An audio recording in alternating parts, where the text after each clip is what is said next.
The Horrible Gamers podcast may contain content not suitable for all ages. Listener discretion is advised.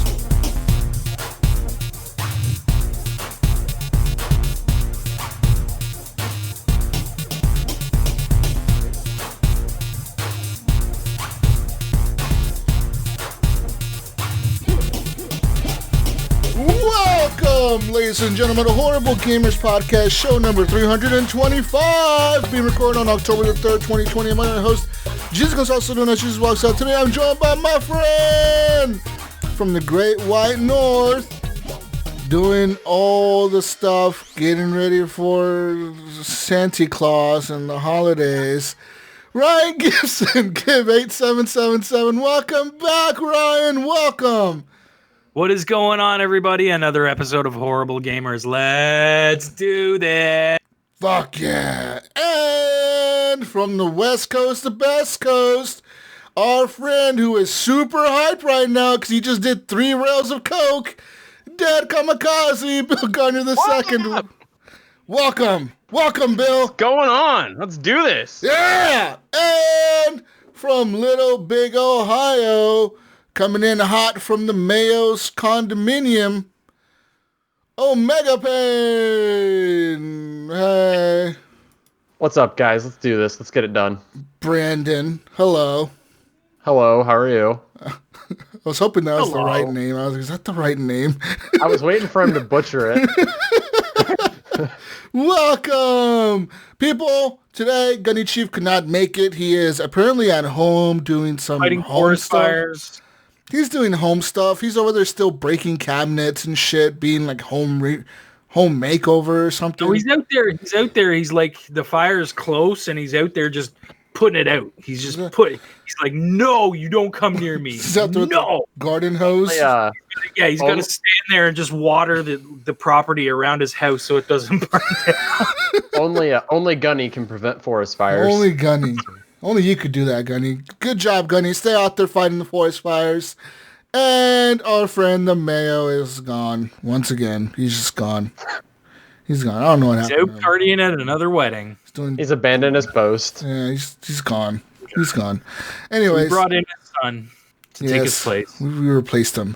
Anyways, you can follow us on Twitter, _Horrible Gamers, all that good stuff. Leave us reviews on iTunes, thumbs up on Stitcher, reviews on Google, all that good shit, people. You can join our Facebook group, Horrible Gamers Podcast Community. There's a private group on Facebook. We got a Facebook page as well. And we have a Discord. Discord link is in the show notes. Just click on that. It'll take you to Discord app on your phone or, your PC if you're listening to us on a computer, etc. And you can join our Discord right away, like many people have this week. Also, big shout out to our Patreons at patreon.com/horrible gamers, like our friend Michael Zick. Michael Zick. So sick. Okay, how would you pronounce this, motherfucker? It's SYCH, Ryan. Tell me. XYCH? SYCH. SYCH. Stitch. Michael Stitch. Welcome to the Patreon machine. Jason Sams, Robert Noble, Sean Patrick, Chad, Brandon William, Vetterholic, Commandalorian, Nate Lives Matter, Henley M, Jesse Kraft, Pork Chop Who, The Mayo, Robbie Wheat, Adam Sunday, John Jerome, Evan Tanaka, Jonathan Big D Hall, and our friend who's doing all the lines of coke, Bill Garner II. Woo! Thank you. Thank you for being Patreon machines. I love all of you. And real quick, if you want to listen to podcasts like you do here, but you want to use a special app to listen to your podcast, you can head on over and get yourself the Stitcher app. When you get yourself Stitcher, Ryan, you can sign up for Stitcher Premium using promo code HorribleGamers to get yourself a free month of said Stitcher Premium. Wait, what was that code again? Promo code is HorribleGamers. All caps, no spaces. All right, I'm typing it in now. Get yourself a free month, Ryan. Free month.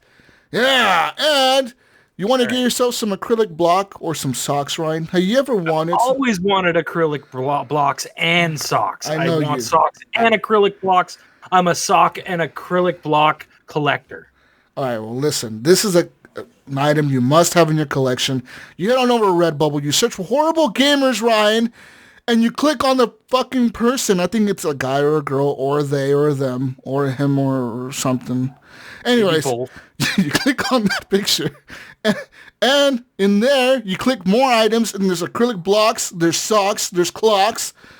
Maybe there's a rock. I don't know. You got to search for it. All right? But you buy yourself all of them. There can't be a rock. There might be rocks. I know for a fact there is socks. Yeah. So there's I've seen socks. And shower That's curtains. pretty cool. Shower curtains. There's definitely clocks. There's shower curtains. Yeah. Shower curtains. Yeah. Bedspreads. Oh, yeah. All the bedspreads. You know what I'm saying. You could deck your room out in HGP gear and be the coolest kid in no, you wouldn't. Never mind. No, never mind. Yeah, no. You and that horrible game logo on the bed. Do it. Put Horrible Gamers all over your bedroom. Billy, next time you should have Horrible Gamers all over your bedroom there. Just all over it.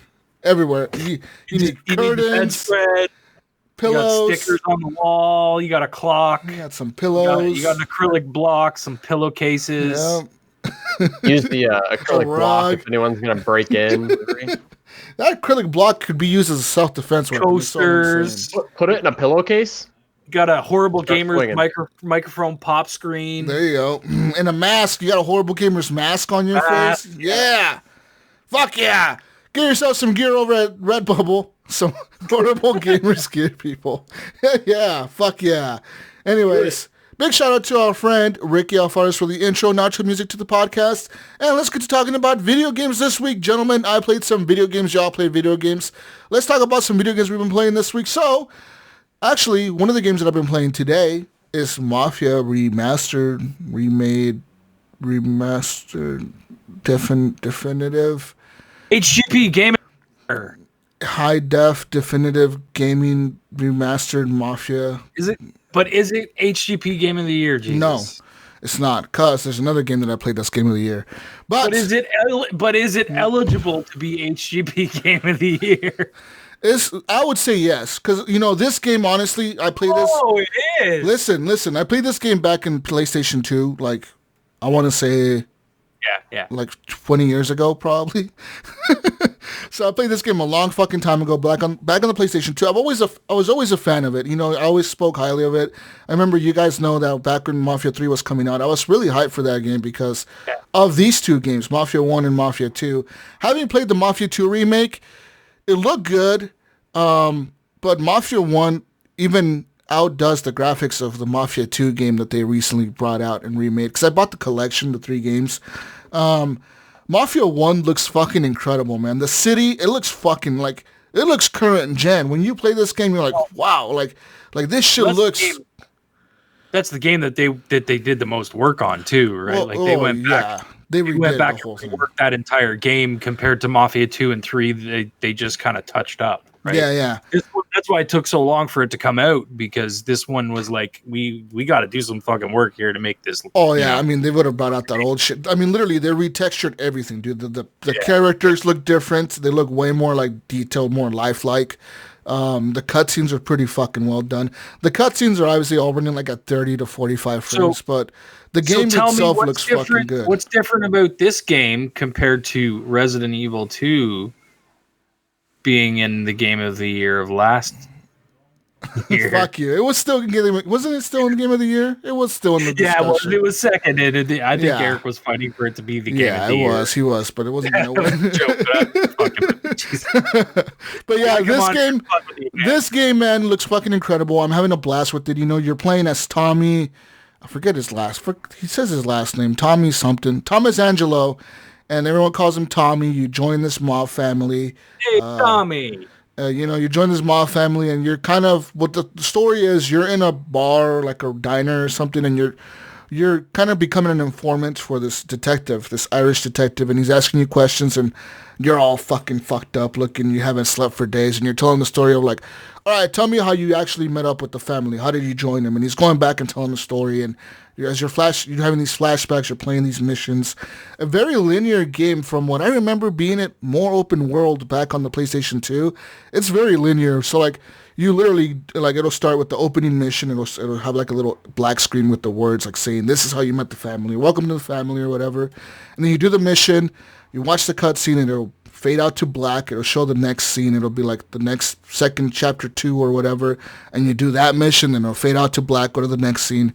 So I'm a few hours into it now. So the year is this game is set in like the 1930s, and they do a real good job of the city when you're driving through the city and when you're in the city. You really do feel like you're in 1930s. I would assume this is Chicago, I think, because they talk about the West Coast and the East Coast. So I'm assuming they're Chicago because they're kind of in the middle. But yeah, you're pretty much playing as this dude who's in this mob with his family or whatever, and then they're fucking against this other dude who like is a little bit more powerful. He has a bigger fucking influence in the city, and you're pretty much trying to get your boss to be like the main boss of the city. And so you're doing missions, you're killing people, you're fucking, you know, beating people up, all that good mobster shit. It's pretty much a mafia movie. Think of any mobster movie you ever watched, and it's pretty much one of those, kind of mixed in with influences from other mobster movies. They got the fucking music. It's all Italians. You know, fucking Ryan, you know. All Italians and shit, you know. Motherfuckers are killing people with Tommy guns and shotguns and shit, and it's a lot of fun, man. It's a lot of fun. Yeah, the game, it's a blast. I've been playing it, so I really do recommend that people check this out. If you've never played Mafia, this is the way to play it. I wouldn't say go back to the original one and play it, because the graphics, dude, the graphics are fucking incredible. They look so fucking good. I'm like, sometimes I'm just sitting there driving through the city. I'm like, wow, like they really went into a lot of detail, you know, in the city. And you're listening to the radio. They're talking about World War II breaking out. Yeah, they're talking about that in the radio, you know, about how the Germans, you know, how fucking Hitler's coming to power and this and that. So they're talking about that on the news, on the radio, and you're listening to all this shit, and you're out fucking doing shit in the city. The cops will pull you over if you're driving too fucking fast, which is a little weird, you know, like they actually pull you over. They don't just start shooting at you like in Grand Theft Auto. You gotta obey street laws and shit. It's really weird. Yeah, it's kind of like a simulation, being the 1930s mobster or something, but it's really well done. And I enjoy the characters a lot. I like Tommy. I like his buddy Paulie and Sam, which are like the two main mobster dudes who like. Hey, Tommy and Paulie. You know, Paulie and Sam, man. And, hey, fucking Paulie. Paulie's just the mobster name. Yeah, he's the guy that kind of brought you into the family because you got involved with some shit with him or something, and so there's that. And you know, you got the Don Salieri is the Don of the whole fucking family you're in and all that shit. Real well done. The story's real well done. And when you go into these hotels and into these fucking buildings in the city, everything's really detailed in this game. So you could tell they really went back and took their time with it and really try to polish this thing up. You know, knowing that it's such a linear experience for the single player campaign, that they really did a good job polishing everything up. And I really am enjoying it. I think it's $40 by itself. I bought the collection, which was like $50, like $10 more. You got 2 more games. That would have probably been the best thing to do. For $10 more, you get 2 more games. But if you just want to play that one, yeah, I would recommend it. It's $40. Really well looking game, and it's a lot of fun. For me, it is. I mean, if you've enjoyed mobster movies or, you know, shit like that, you will enjoy this game. It's a lot. Yeah. It's influenced by a lot of those movies like The Godfather and shit, you know.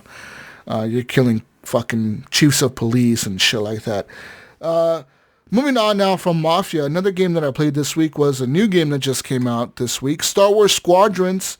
This game just came out on Thursday night, Friday, pretty much Friday.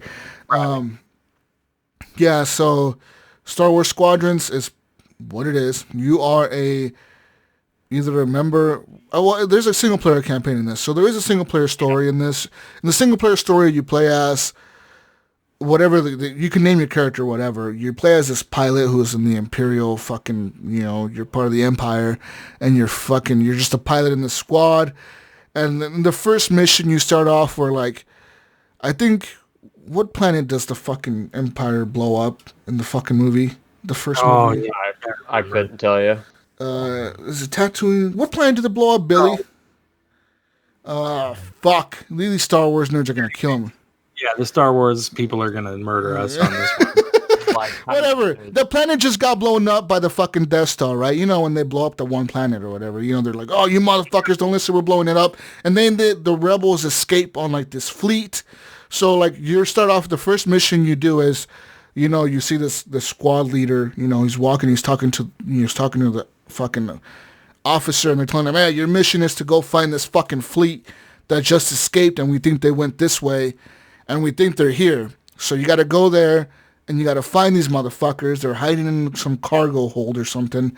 You got to find them, and you got to take them out. You know, like, that's your mission. So, yeah, you show up, dude, and you show up at the shipping port, and there's like a bunch of ships flying in and out, cargo ships, and then you and the entire, well, a part of the fleet of the Empire shows up. So you got like all these fucking Star Destroyers behind you and shit, big-ass fucking ships, and you're like in this little TIE fighter. And then you go and you find the fucking rebels, and your job is to chase them down. But your asshole squad leader betrays you. That's just right off the bat. He's like, I'm becoming a good guy. I feel bad for killing these innocents. And you're like, what the fuck, dude? You're a squad leader, bro. You're what the fuck? And he betrays you. And then, you know, squad leader betrays you, and then he, like, cuts you off. And then the story switches over to where now you're playing as the rebels.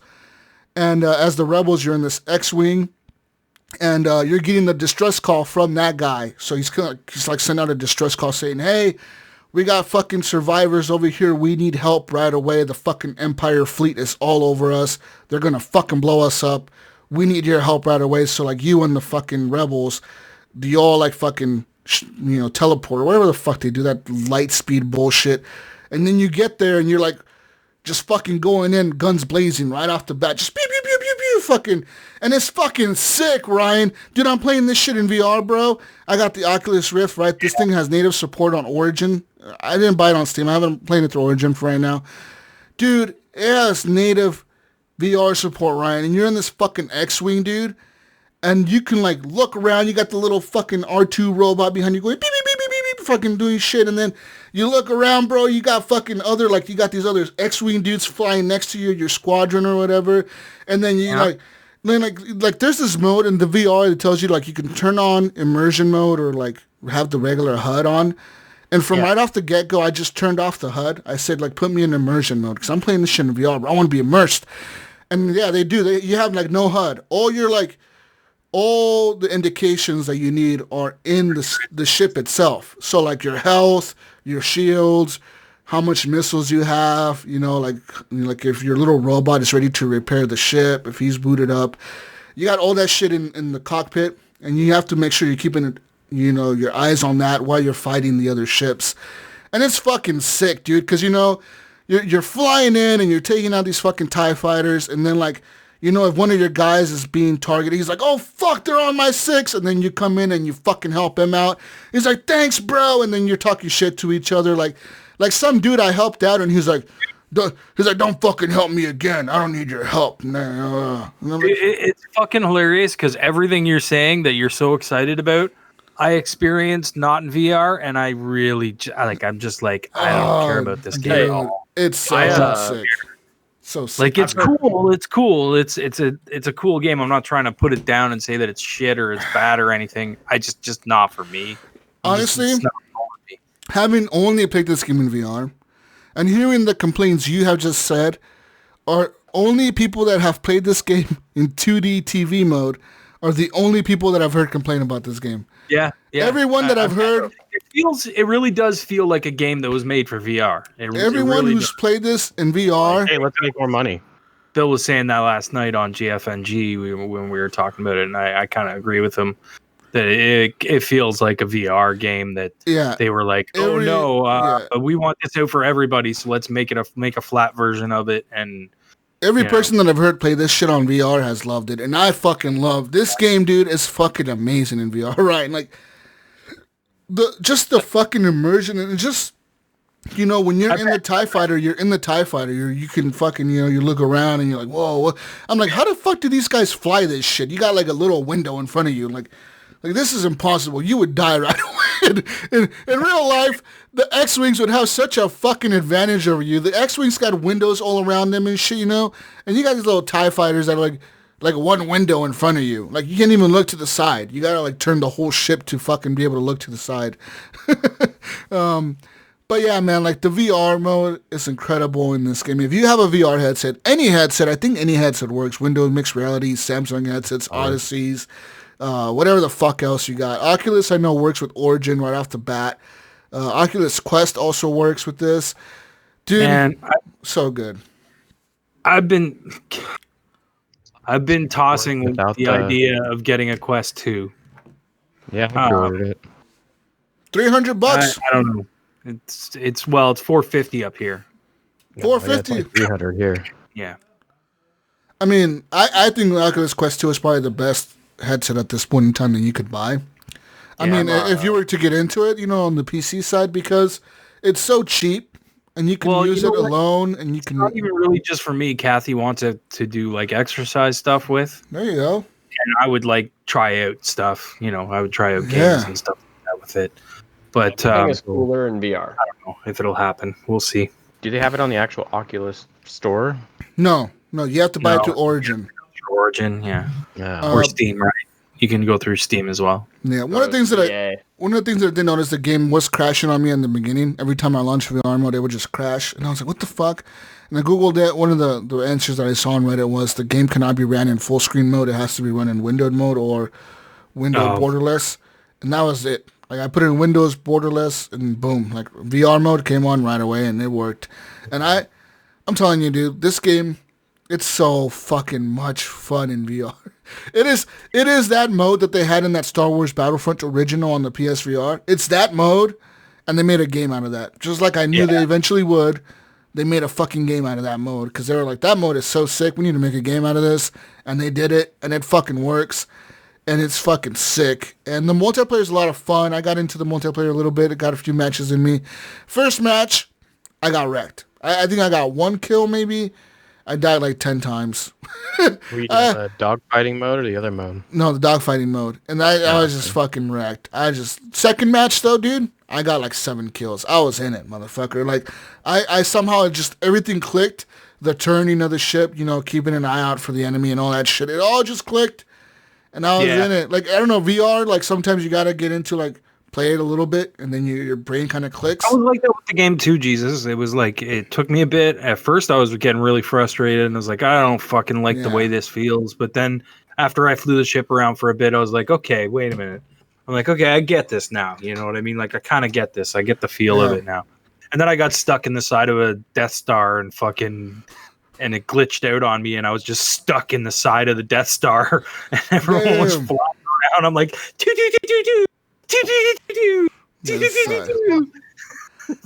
on the side of it. Do you, with it being a flying game in VR, do you ever get, like, I know some people's complaint on VR is they get, like, motion sickness? Yeah, I could see that with this game. Nah. With a lot of, like, rolling around and evading and anything like that, have you experienced that? No. I mean, the one thing that I will say, though, because I played this for like 2 or 3 hours in VR. Once I was out of the VR, I felt weird. I was like, whoa. Yeah. Like, whoa, like, I feel a little dizzy. That's what it is. Like. But that was after. Like, that was completely after the game was done. I'm walking downstairs. You're used to VR, so it probably doesn't hit you as hard as someone that isn't used to VR that would get in there and be like, "Whoa, my stomach is not." One thing that I will say in that first mission, when you're in the cargo shipping area and there's tons of ships coming in and out, and they're telling you, "Okay, scan that ship over there," and you're like, "I was completely targeting the wrong ship."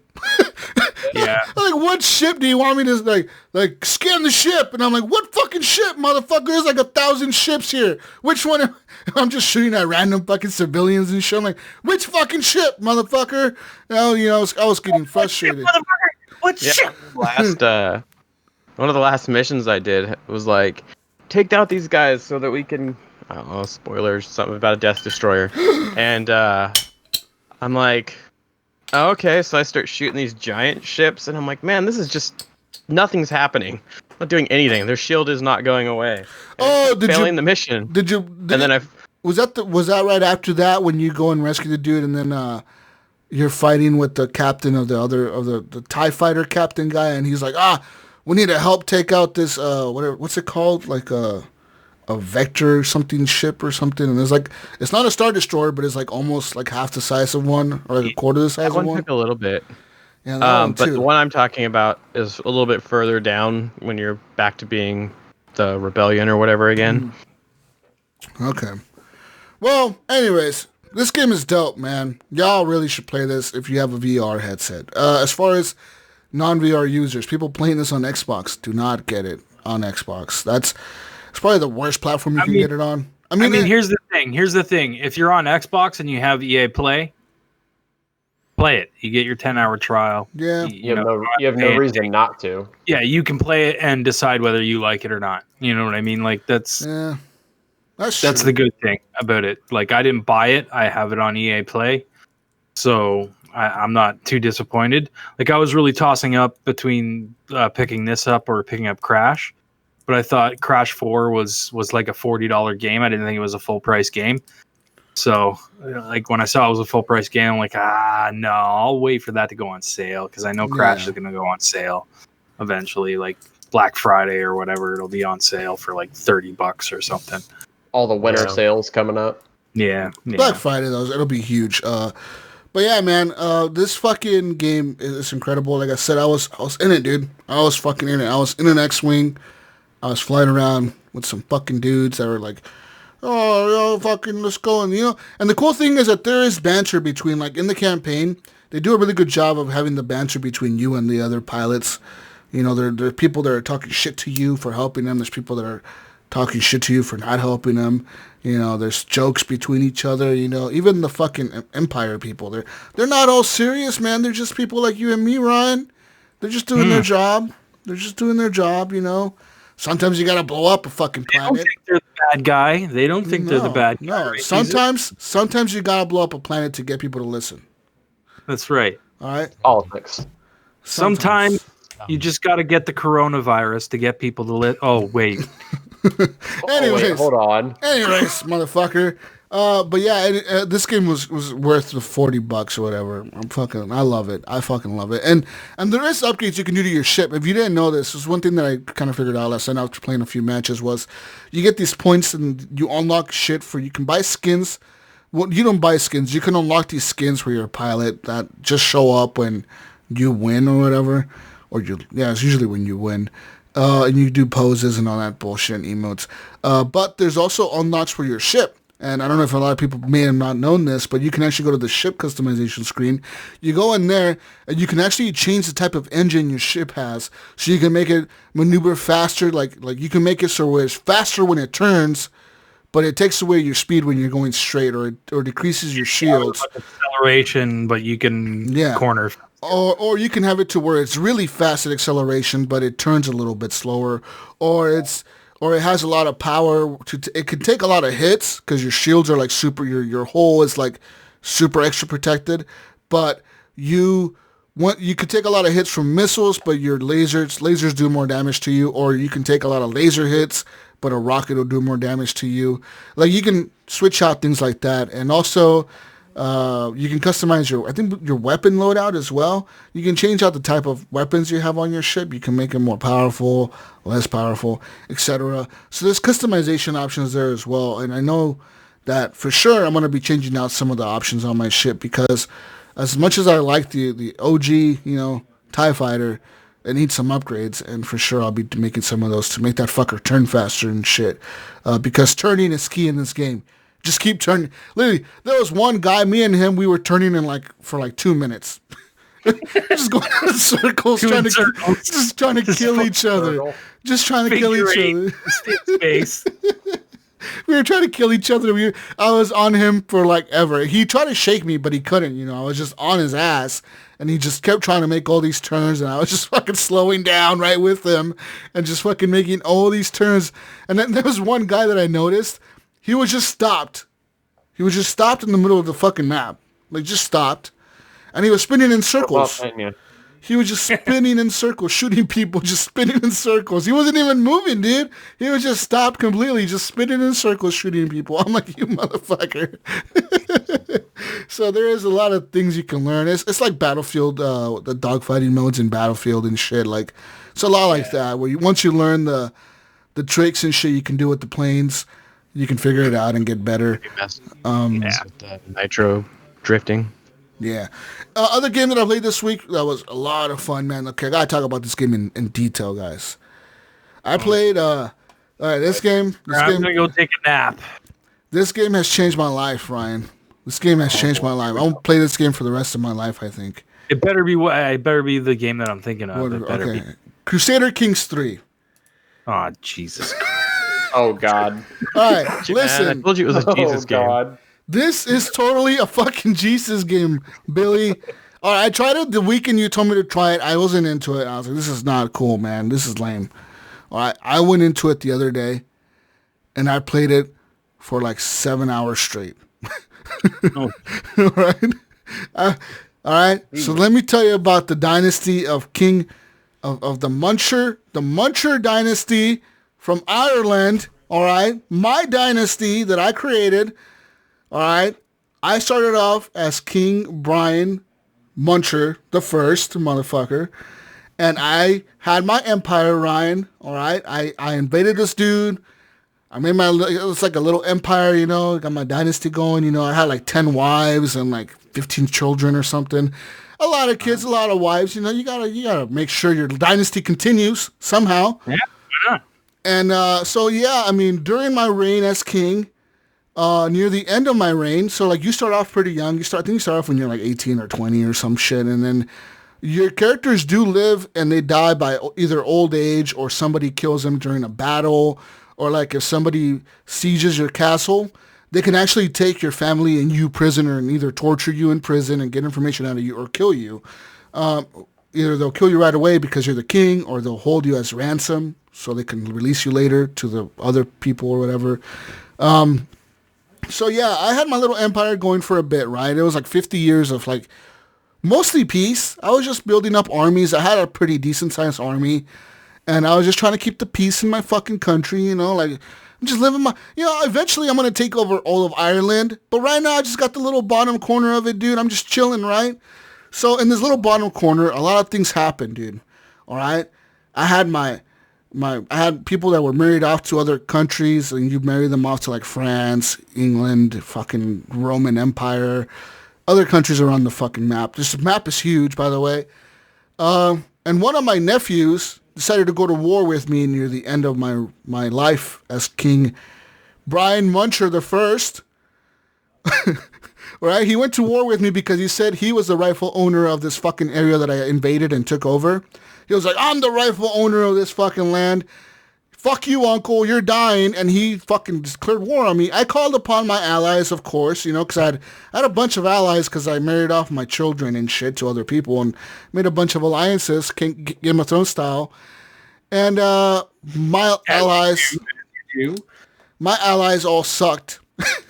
We got our asses destroyed by this dude's army. Like, I'm talking like I raised all my banners and got all my armies. And even though I had all my armies, and I even hired mercenaries. I hired like the Golden Company or some shit, you know? Come help me, motherfuckers. Bring all the elephants. All right, none of it worked, dude. These motherfuckers came in and steamrolled us. They fucking like, they were at my kingdom, like at my fucking castle, like within a week. My armies couldn't hold them back. So I had to, you know, you can surrender, or you could declaring white peace. White peace means, all right, you don't get any of my lands that you were contesting. I don't give up any of my land, but we both lose some of our prestige as kings. We both lose so much prestige, you know, because we both went to war, but we both didn't win. So we both kind of just like a stalemate, you know, we give up on both sides, you know, and I try to do that. The dude was like, no, fuck you. You're losing. You're going to surrender, motherfucker. And I try to hold out, dude. I tried to hold out. And then my people were starving because we were under siege. And then I had to surrender. I surrendered. And pretty much he let me keep my castle in one of my areas. But the area he was contesting, he let me continue to be a part of it. but he his country ran it. Like they were paying taxes to him, but I still was supposed to keep the peace in that area. It was kind of a weird situation, a weird dynamic. But during you were working for him. Yeah, I was working for him. And then I died as King Muncher the First. I died. And my son, Brian Muncher the Second, great Brian Muncher the Second, took over. Ryan, you all have heard of the dynasty of great Brian Muncher the Second. Brian Tull Jr. the Second? This motherfucker, all right, he was an arrogant piece of shit. Because, depending on how you raise your children or who do you put them as their ward protector or whatever, they learn traits from them. And this dude was a psychopath, paranoid, gambling asshole that, loved prostitutes. And he was a crazy bastard. And these are all real traits you can get. You could, really, be, a weird, crazy motherfucker in this game. And you'll be paranoid and shit. And pretty much, I had, I think I had my first wife killed because she, got a disease or something. And I was like, you are not fucking holy enough. You're fucking dead to me. And I had her head chopped off. And a lot of crazy shit happened, okay? A lot of crazy shit happens in this game. And I went to war. I went to war against the Roman Empire, or a part of the Roman Empire, because my allies wanted to go to war with him. That was a bad idea. That was a real bad idea, because the Roman Empire is the biggest empire in the fucking game. That was a real bad idea for me, little King Muncher II, to go to war with him. So once King Muncher II died, of old age, of course, when he was 60 years old, his son... King Muncher, did you pick Muncher as the name? That's his name, bro. King Muncher, that's what they started me off with, all right? Now, the new Lord Muncher III, he wasn't Muncher III, but he was a Lord Muncher, of course. He became king, and this is where my dynasty ended, Ryan. This is where shit went bad, right? My people were super Christian people. I had the Pope on my side, and we had crazy faith devotion to the Christian church, and we were super Catholics and shit. And then so I got the Pope on my side, and the Pope is trying to influence other countries to become part of mine, and I'm growing. My empire is actually growing at this point. We're expanding north. We're taking over Ireland. Our true land is going to become ours, Billy. We're trying, right? Well, yeah, take them on. What happened? My dynasty came to an end, a real rough end, when some asshole lord from another fucking neighboring country was you know what, King Muncher, motherfucker, I hate you. You killed my brother back in there. I don't know who his brother was. I killed somebody. I know I killed a bunch of people in the dungeons. I executed them because they were my prisoners of war, and I had to execute them, right? I can't let them live. All right? And he said I killed somebody that he knew or something, and he came with all his armies, and they had 30,000 soldiers, and I had 2,000. And they pretty much killed my whole family. They killed my child. They killed my wife. When you killed that guy, it probably came up as a prompt, and you were just fuck it, die. Are you sure? And no, and consequences came up later. This game really is a lot about political intrigue and if you kill somebody, their family will remember you. They will remember if you let them go, if you were merciful to them. They'll remember if you torture them. They'll remember if you killed them. And they'll also remember who's married to who. And for example, sometimes I would marry off one of my children to this dude, and that would create an alliance between my country and his. But then all of a sudden they will say, hey, your alliance with this guy no longer exists because he's no longer a ruler. That means somebody invaded his country, or he went to war with somebody and they killed him, and now he's not the ruler anymore, so your daughter being a queen in that country doesn't matter anymore, and now there's no alliance there anymore. So a lot of that stuff does happen. And I guess the whole goal of the game is to keep your dynasty going. It isn't about being one ruler that rules everything. You're not fucking, you're not trying to be a fucking Alexander the Great, yeah, it'd be cool if your character can achieve a lot of cool things in his life, but the whole goal of the game is to keep your dynasty going as long as you can and try to create your dynasty to become this noteworthy dynasty, because each dynasty or each family, each house has a a status from being like very known around the world. You're known to everyone in the fucking empires across the land, or you're known only like halfway through the land, or only so many people have heard of you, only your neighbors have heard of you. So you gotta like pretty much just to become famous and to become this big powerful fucking house and have everyone want to marry your children and become a part of your family and become knights of your fucking army and shit. And yeah, there's some weird shit going on in this game. You can find secrets about people. For example, like one dude, I found out he was having sex with like one of my peasants. So like now that I knew that, I could like have his peasant arrested, and then I'll hold her ransom against him and have him do shit for me because his girlfriend is in prison, my dungeon. Or like, for example, another thing happened where one of my cousins was having sex with my sword in my fucking room.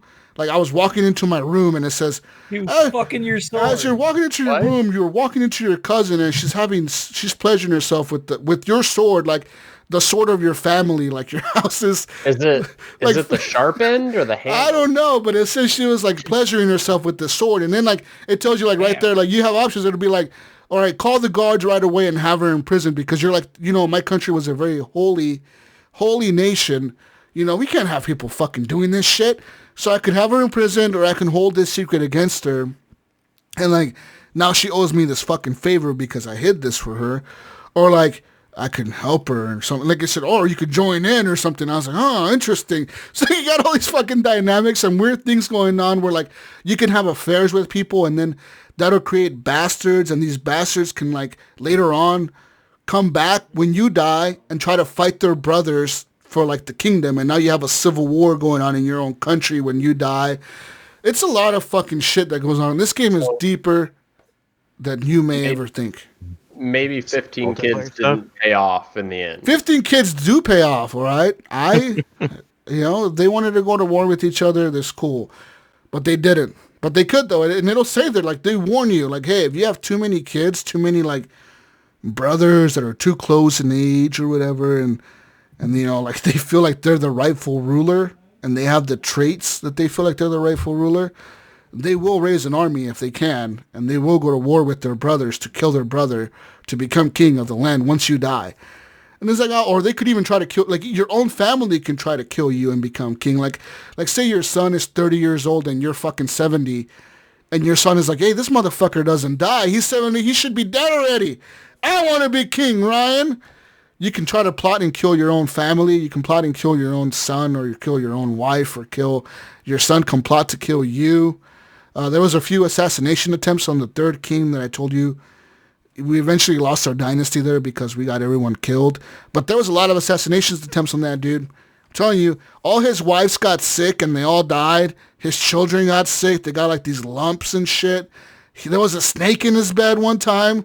Like somebody put a snake in his bed and tried to kill him like that, dude. Like some crazy shit, Billy. Some Game of Thrones shit. Somebody ever put a snake in your bed in real life, you'd be like, what the fuck, bro? You try to kill me? All right. To kill them. Yeah. So I try to check out the multiplayer stuff. No, and I'm assuming the multiplayer is the same thing, right? But it's just everyone's a real player. It's actually pretty cool if you're playing with like a group of people. I played with a few friends from work the other day, and everybody kind of just picks a king in the kingdom, and you just play the way you do. But it's the same way. Like, I found out, I sent over some like spies to one of my friends'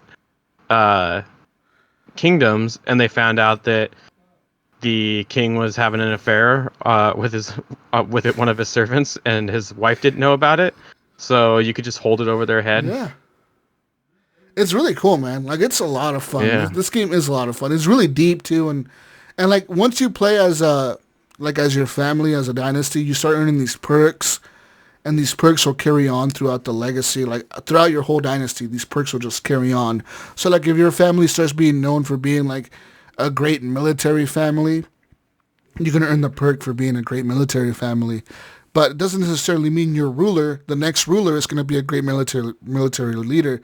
He can be really good at economics or really good at diplomacy, but really shitty at being a military leader. Or somebody could be really good at being a military leader, but they suck at politics and they suck at keeping peace with people because they don't know how to fucking be good diplomats. So you got to have all this shit, and you got to appoint people to your court. So you got to have a master of your coin, the guy who does diplomacy with other countries, your pope or your whoever your religious leader is, your spy master that keeps all your secrets and all your keeps up, assassinations attempts against you. He'll warn you before, and all this types of shit, man. It's really cool, Ryan. I don't know. It's probably not for you though. You're Canadian. You don't like this shit. He doesn't like American stuff. Yeah. Well, that's cool things that you're able to do as well is if a king's getting older and he's only got one heir, you can just kill the heir and and take over the kingdom. Yeah, now the kingdom is contested. Now no one knows. Yeah. Who the fuck is the next guy in line? Now the heir is dead. Yep. So yeah. Yeah, one of my friends he's like. He was talking something. He's like, no, don't even think about killing my kid. And yeah, I went over there and killed his kid. And he's like, I don't have another heir. And I was like, that's right. That sucks. Your problem. Yeah, that really sucks. And if you die off, then you can just pick another kingdom. It's just So it's really cool, man. Like I really enjoyed that game, and I look forward to playing more of it actually. But other than that. Nothing much else that I played this week. Battlefield 4 is on sale on Steam for $8, the premium edition. I did buy that today. I played a match, but every time I got into a match, it would let me play for like 20 minutes or something, or 15 minutes, and then Punkbuster would kick me out. And they kept saying, hey, Punkbuster kicked you out for cheating. I'm like, what? What? How am I cheating? And it's like, and it was like, Punkbuster is thinking that you're cheating, so it keeps kicking you out. And I think it's some kind of glitch or something. It's 7 years old. Yeah. I don't know. But the game looks incredible on the PC anyways.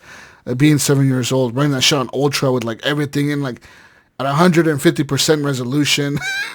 Like everything maxed out. It still runs like at 150 frames or some shit. It's ridiculous how good the game runs, but it is old. I can't wait for a new Battlefield, though, man. I want a new Battlefield, Ryan. Yeah, I bet you do, buddy. I want a new Battlefield. You get one. You're getting a new Call of Duty. Oh, fuck off. Fuck that game. As horrible as it looks, but hey. Anyways, that's all I played this week, guys. What have you been playing, Ryan? I've been playing a little bit of a game called Tony Hawk's Pro Skater 1 and 2 Remake. Oh. I don't know. You got any of you guys playing this at all? I didn't pick it up. I had friends that wanted me to, but I never played the originals, so I didn't have a draw to it, I guess. Yeah. No, like I played the crap out of these games when I was a teenager, man. Like played the shit out of these games. And these are really, really, really well done. Really, really well done remake of Tony Hawk 1 and 2. I found out I'm not good at the game anymore. It did not hold for me. I'm not very good at it at all, but it's still fun to play the game and see those levels that I used to play when I was, so much younger. And I actually had a buddy of mine come over the other day, and he was a guy that I used to play Tony Hawk at his place all the time. We'd just sit there playing it for hours and hours and hours on end. So I was like, yeah, dude, come over here. I got something you got to see. And we sat here and played Tony Hawk for a bit, and it brought back some memories. And we started shooting the shit, and it's a really well done remake. It's if you like Tony Hawk back in the day, you're not going to be disappointed with it. I don't think. It's a little bit different. They've added some stuff that came out like later on, like wall plants and manuals and stuff like that weren't actually in those original games, but they are now. And it makes for higher scores and combos and stuff like that. And that's the whole reason they added it in the first place, right? So, but yeah, it's really well done. I've been playing that a little bit. What else have I been playing? I've been playing.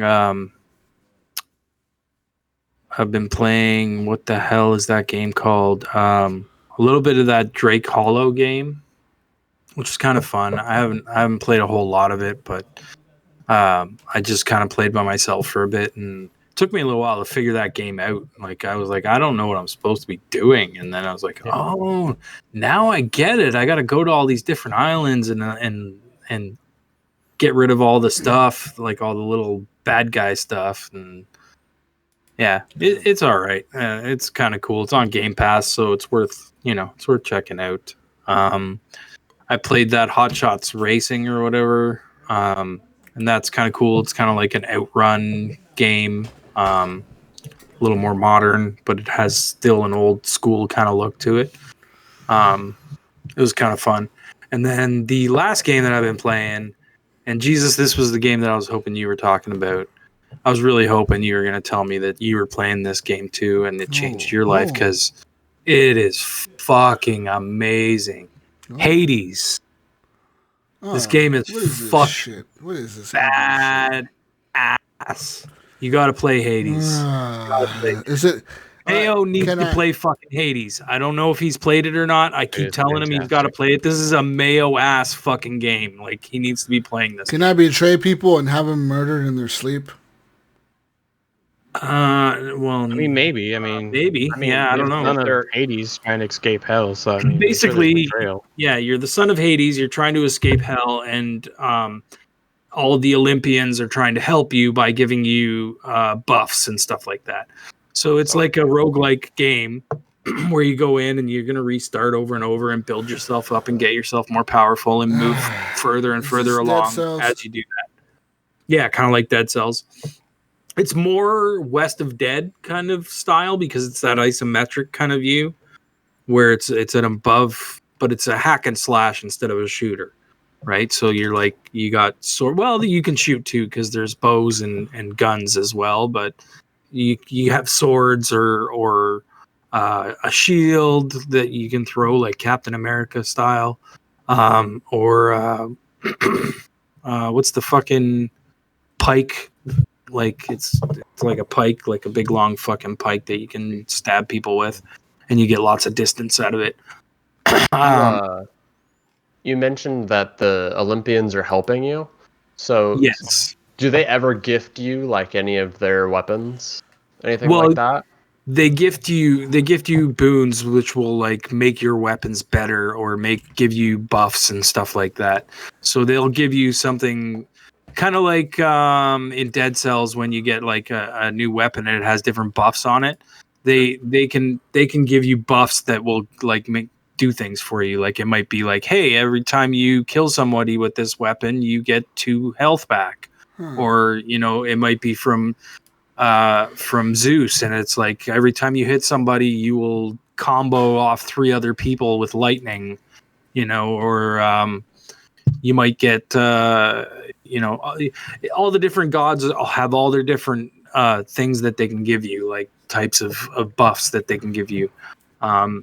Also, as you're going through, like you can go through these crazy warps that will give you challenges where it's like, okay, so for the next 4 encounters that you have, you're not going to be able to, you can, every time you use your special attack, you're going to lose health.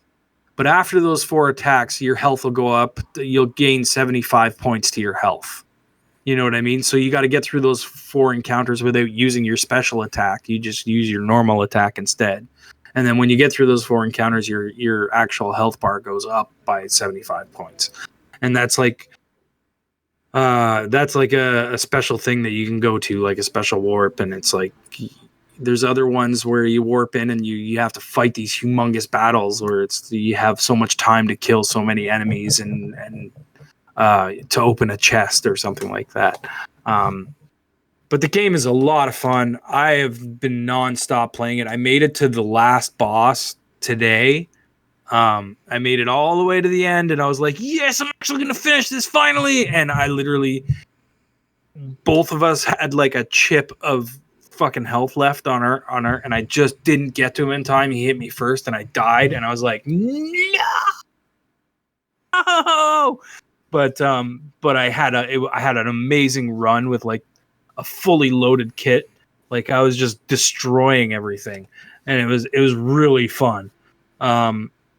But then I went back and I had so much stuff. I got to upgrade myself now, and I can make it almost there every time I play now, which is great.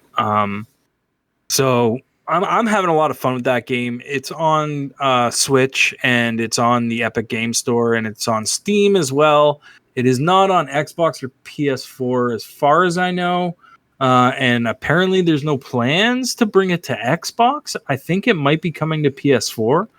And I don't understand why that is. Supergiant. Well, I guess Supergiant kind of has they're kind of been doing PS4 stuff with like Transistor and Pyre and this game now.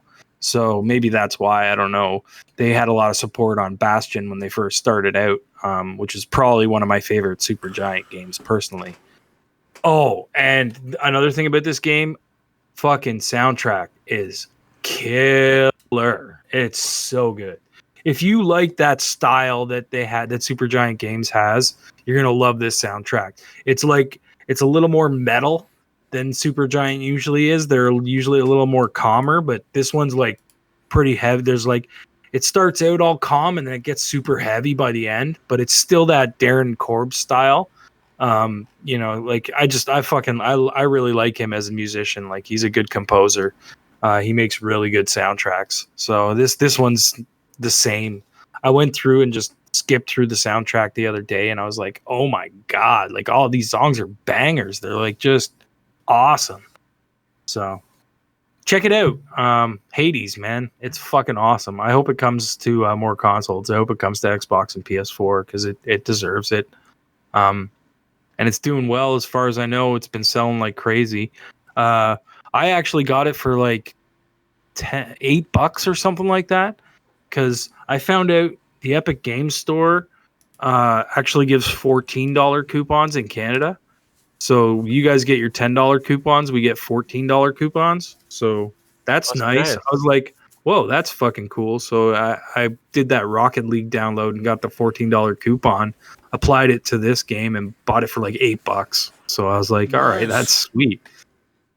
So that's a trick. If you get a coupon, like, throw it down and just buy this game for like $10. It's fucking worth it. It's really worth it. Is it worth the $25 that it costs on Steam? Yeah, absolutely. Absolutely. It's worth full price, but I mean, if you can get it for cheaper, then why not, right? But I would still pay $25 for this game.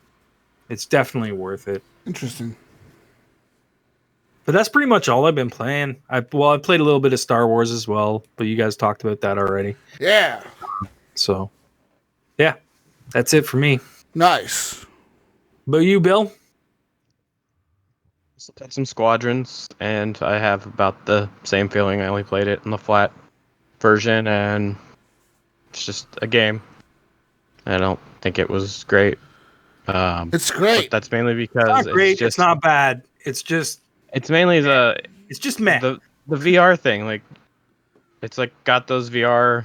Yeah, it does. Those VR like things where you're like, all right, I'm sitting in the hangar. All right, now I gotta go hold A over this guy, talk to him. Oh, now I gotta go open this door, so let's go face that direction and hold A. And yeah, the story's just bland. I also played that Games with Gold game, the Slayaway Camp.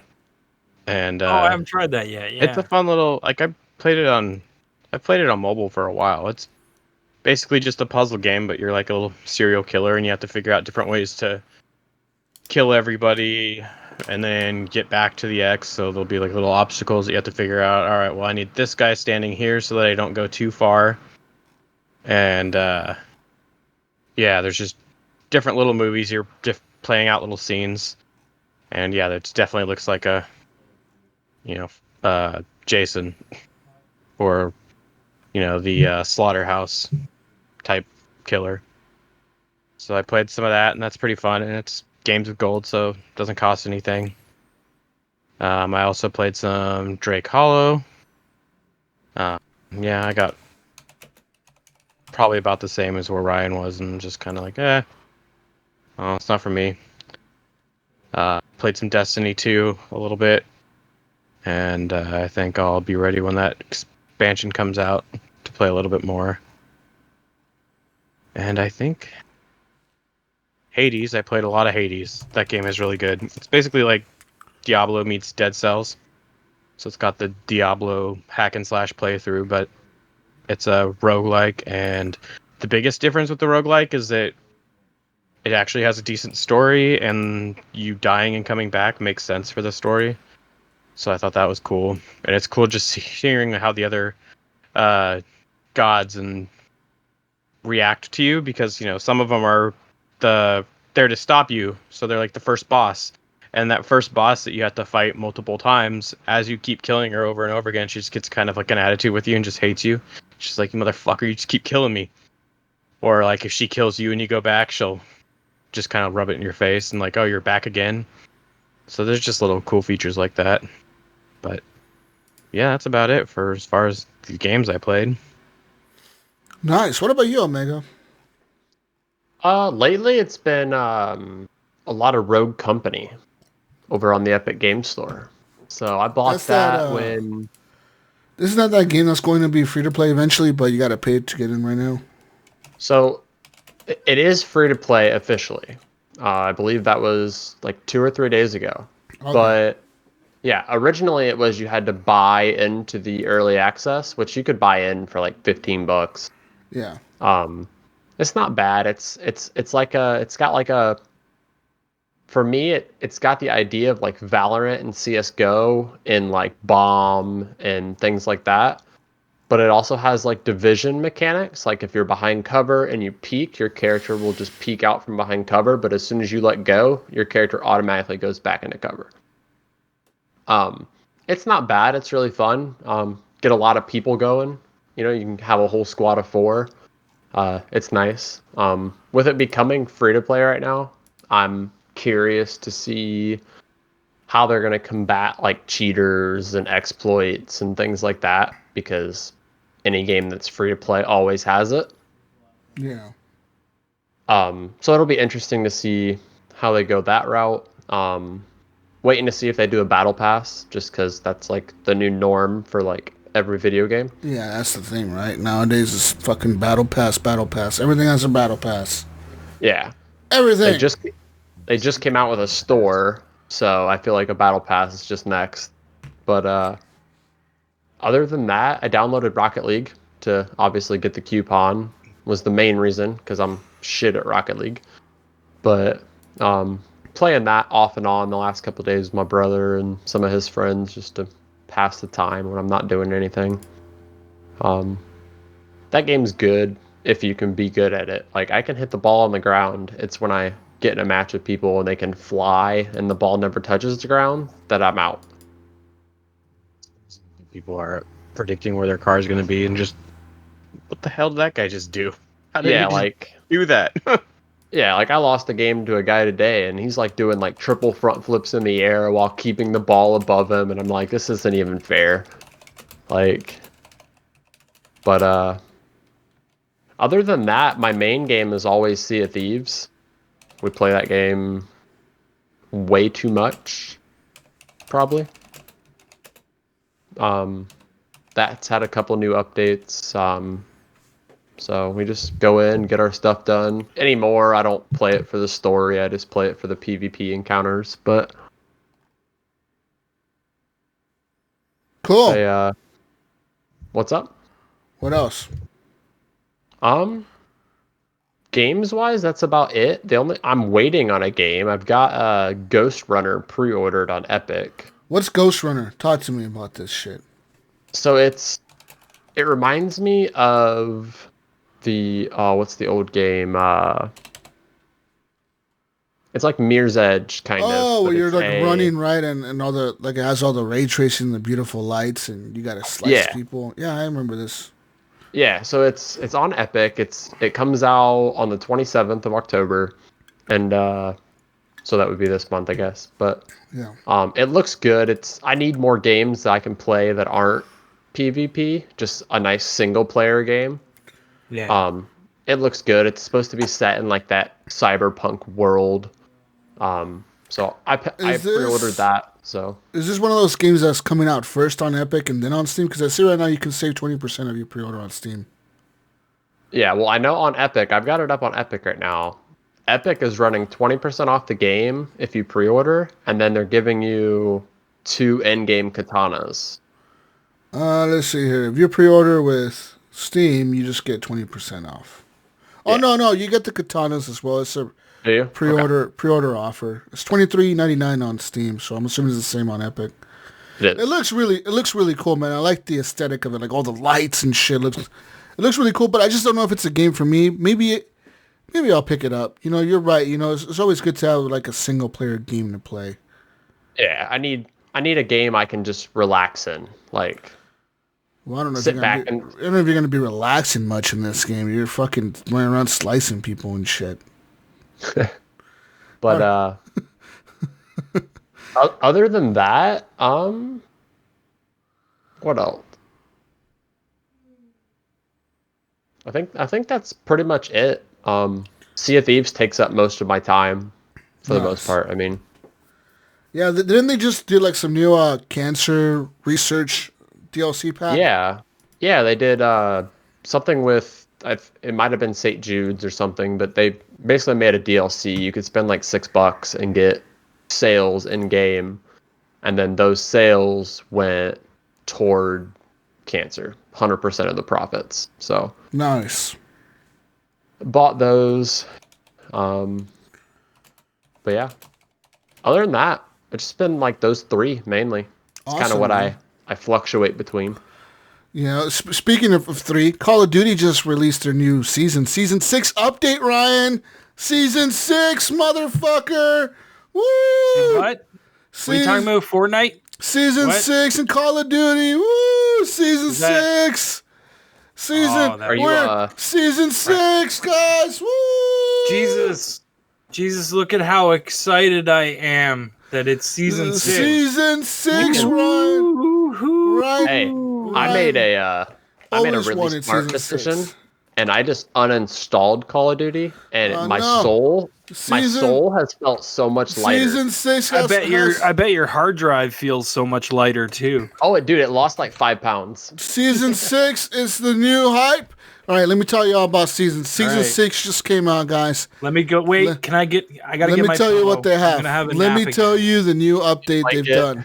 They've added. Guess what, Ryan? Guess what they've added? Guess. What have they added this time, Jesus? You tell me. Tell me all the Another things that they added. season of Battle Pass unlocks. Woo! Guess what else boy. they add? Guess what else they added? What? What's that? A new operator, Ryan. Guess Oh, what? No way. Guess what? She's a female. Oh, it's a woman. So, woman empowerment. Woman empowerment. She is a boy. woman that is confirmed. Her name is Farah. She is I can't from the wait campaign. until it doesn't matter if it's a woman or a man. Listen, like it just this doesn't is matter. a woman, empowered Like- woman. All right, this is an empowered woman. She is as powerful as a man. Okay, Okay. she is as powerful as a man. She can shoot a gun just like a man can. I don't doubt it for a second.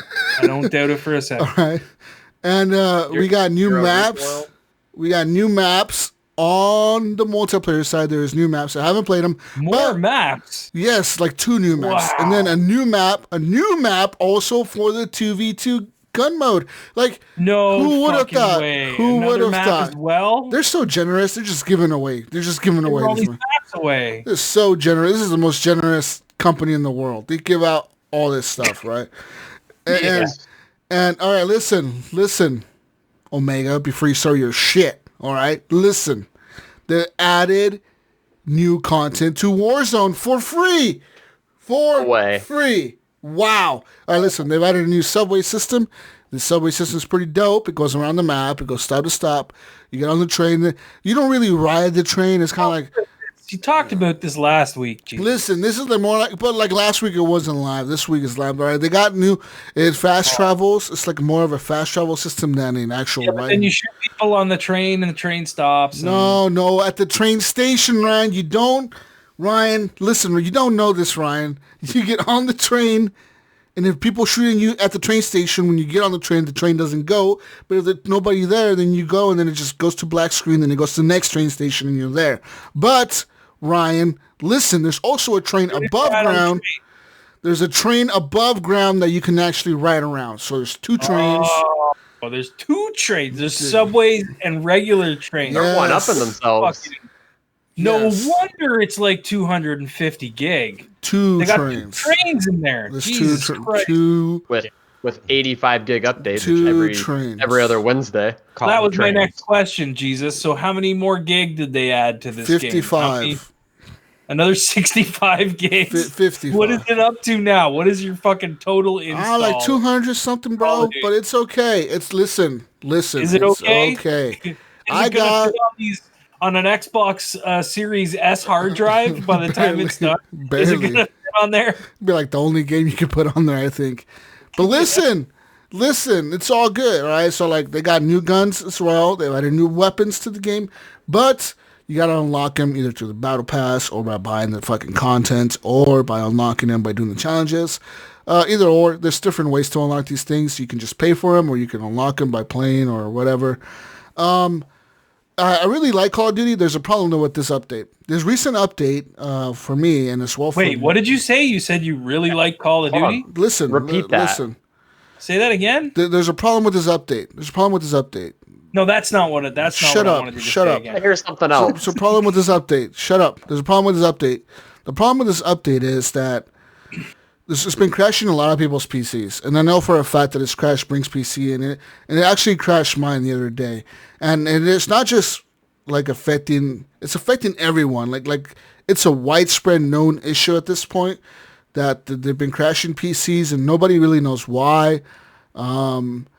People thought that it was because of NVIDIA's new low latency beta that they've introduced to the game, which is live, and that shit's pretty dope. It's like some new technology NVIDIA has invented. It's for the new graphics cards. It's pretty much you got to have a 900 series or higher, but they work better with the newer cards.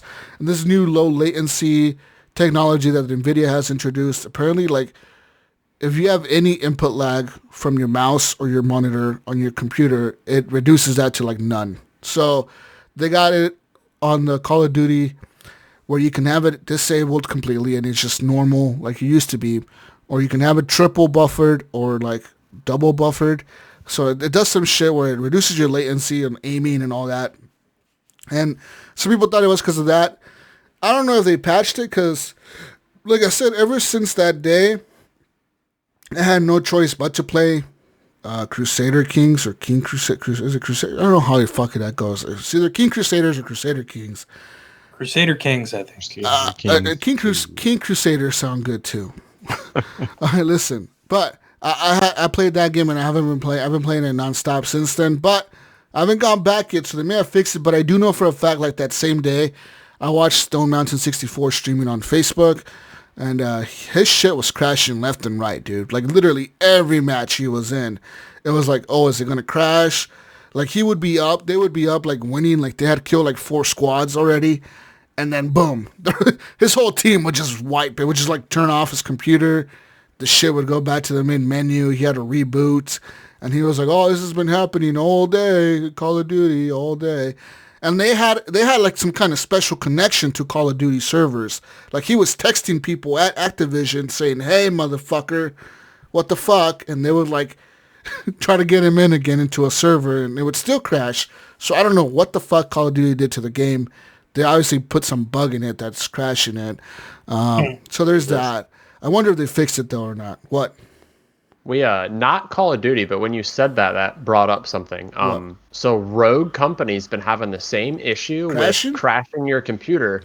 However, it's only AMD graphics cards. So that's weird. For some reason, so my cousin's got the 5700 XT, and for some reason, on something in their programming or whatever, when you launch Rogue Company, it just restarts your computer. Like, you don't have to touch anything. You just click on the game and it restarts. And supposedly AMD is saying that you have to undervolt their graphics cards in order to play the game. Oh, man. It just sounds like a major flaw. Like, what the fuck, man? Like, so hopefully they get this figured out. Maybe it could be because Brink and I both have AMD CPUs. But I don't think it would be the CPU causing the Call of Duty to crash. I think it's something else. I really think it's something to do with their game because I've never had any issues with that game until that day, and it was just crashing on me. Like it would just go to like, it wouldn't just crash me to the main menu of the game. It would crash the whole game. Like, everything would freeze and the whole thing would shut down. Yeah, and it's like, what the fuck, dude? And they would give you some dev error. It would be like dev error 68 blah blah blah, like some fucking number that you had to type in and whatever. 25-digit code. Yeah, some fucking dev error. So I even Googled the dev error, and it took me to some Activision forum, and there was a bunch of people complaining. So I think for knowing it's Call of Duty and knowing how popular the game is, and it's the best-selling game of the year, they've probably already patched it. There is a solution to that. What? You just don't play. You just don't play Call of Duty. Oh, fuck off. Yeah. Fuck off. Best game in the world. Platinum guns. Save 250 gig of hard drive space on your SSD. When they created Call of Duty, it was a marketing ploy because they were like, "Ooh, all the PC guys have to go out and buy 1 terabyte SSDs." Yep, it was smart of them. And just write Call of Duty on it because that's gonna take the whole fucking stick up. Good. Some Sharpie. Fuck you guys. Platinum guns. I'm working on them still. Doing pretty good. Still. Look, how many platinum guns do you got, bro? How many? 3 classes. I have 0 platinum guns. I don't give. I gave that game a run for like 2 weeks with my cousin. He's a real big hardcore Call of Duty guy. I got 3 classes platinum, and then I was like, "You're full of shit." Let me see these guns. I have ARs, SMGs, and handguns. Bullshit! I don't believe you. So, and I don't care about the game because I just uninstalled it to keep hard drive space. I have assault rifles, I have SMGs, and I have LMGs as platinum, motherfucker. What's up now? I do have. What's up now? You want to fucking go, bro? Here you go, Jesus. Not me, but one of the guys I play Sea of Thieves with has his Damascus camo already done. No one cares about Sea of Thieves, bro. It's Call of Duty time. It's Call of Duty time. All right, Sea of Thieves is for boomers. Jesus, shut up! You loved it back in the day. I was about to say. Jesus, I've played the game with you before. Sick of listening to you talk shit about things that you fucking actually like. Hey, he's only buffing Call of Duty because if you like look in the back left of his room, there's probably like a Call of Duty shrine. It's like Activision. He gets everything sent to him from them. Yeah, it's like little rain clouds shit. He's got like platinum games on his. Y'all leave Activision alone. He's that guy that pre-ordered the game for the special edition so he could get the cool controller. Yeah. Fuck get you. Night vision goggles. Yeah. Fuck you guys. car. Speaking of space, let's get into some news here. The Xbox Series X. Wait, whoa, what time is it, Jesus? It's you better get hyped, Jesus. Time. Yeah. Well, it's news time, ladies. Breaking news here. Breaking news. Xbox Series X and S. Yeah. Series, not ones, but series, will let you uninstall parts of a game if you don't want to use that part of the game. Good. I just didn't like that part. And I think this is smart because, and I think this solves exactly your problem with Call of Duty. Well, no, this is very. You don't want to play Warzone, you uninstall Warzone. Yeah, and this is very smart of him to start marketing this because with all the backlash of the cost of the fucking hard drives that they have coming out for the fucking Xbox, those things are expensive, like $300 or $200 or whatever the fuck they cost. $220 in America. They're $300 in Canada. Yeah, so whatever, that's ridiculous. That's like the half cost of the console, or like 3/4 of the cost of the S. Dude, the S is $375 up here, and it costs $300 to expand the memory to 1 terabyte. Yeah, so that's ridiculous. Anyways, but this is good news. This is smart of him to come out and start saying this shit. I'm pretty sure PlayStation will probably let you do the same shit. Let's be honest. It'll be just a matter of time. Saying you can just do what you do with the PS4 and you can open it up and replace the drive, but it has to be one of their drives. like one of the specific like it has to be an 4.0 NVMe drives. or whatever. Yeah, 4.0. Yeah. But I'm talking about uninstalling parts of a game specifically. I'm pretty sure. They'll let you do the same fucking shit. Moving on to more news. Let's move on to more news here. Let's talk about PlayStation 5. PlayStation 5 boot time has been leaked, Ryan. The boot time has been leaked. This is an actual... Yeah, this is an actual video on Reddit. You can go to Reddit and watch this. Somebody turns on their PlayStation 5 with the PlayStation 5 DualSense controller. And let's see here. Is there a chat in here? Can you send me the link? I could send how do I send you the link? I don't know how to send. Somebody send him the link. I'll God damn it. If I yeah. Or is it in the actual doc? Maybe. Yes, I'll still send it to you. Is it in the Google Doc though? This is apparently somebody in Russia that has the PlayStation 5. Oh. Ryan, I sent it to you. Somebody in Russia. Takes a few seconds. Takes a few seconds, Ryan, to turn on your PlayStation. I bet. Yeah. So I mean, obviously, they got one thing going for them. How do I? Obviously, it's an SSD, an NVMe, so it takes like 15 seconds or 10 seconds or something to boot up your PlayStation 5 from a cold start. They said so. There's that. That's really cool, I think. And this person has like a black. They don't have a white PlayStation 5 controller. They have a black one, which is weird. I wonder like if they're actually going to make a black controller, like a black version, because everyone's complaining that they want like a black console, but it's white. I wonder how they got that one to be black. I wonder if they put a shell on it or whatever the fuck, I don't know. But that is a black controller. I wonder, and two, eventually, I know, you can like skin your consoles too. So if people don't want the white, they'll probably just skin it to whatever cool designs they come up with. Yeah. That takes a long time. No, it's like 15 seconds. For an Xbox, maybe. No. I'm talking about that boot up time. No, it's like 15 seconds. What's the time? Not a long time. How long does the PS4 take now? It's because you're watching a video. How long does the PS4 take now? It takes probably a long time from a cold start, Ryan. Not from the heart. Not from the. Yeah, I guess. Yeah. And from a cold start, my Xbox takes forever to fucking load up. That's the whole thing. Yeah.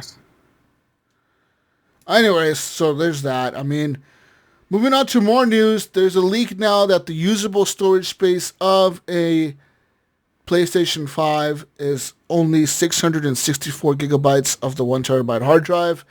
That's of the PS5. 1 terabyte hard drive. It's an 825 gigabyte hard drive. Oh, that's true. Half of that's Call of Duty. No. Like, listen, Ryan is right.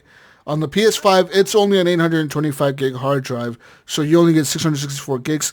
On an Xbox Series X, you only get 802 gigs of the 1 terabyte. So there's that. So Xbox will have more space, but their hard drive is bigger to start off with, so it makes sense. I wish they would stop putting the OS on the same drive as the games. Yeah, like I wish they made like an extra proprietary drive that actually just ran the fucking OS and that's it, and then had a separate drive that's 1 terabyte. You get the full fucking 1 terabyte. I'm with you there, Ryan. They should have just do that, right? Like, just add an extra drive to the console. Hide it somewhere. Like, my motherboard has 2 fucking NVMe drive slots on it. Why can't it? There's too much money. Cost, right? That's obviously why. These drives are very expensive and, But to put, like, 120 gig drive, like, it's got to be pretty cheap.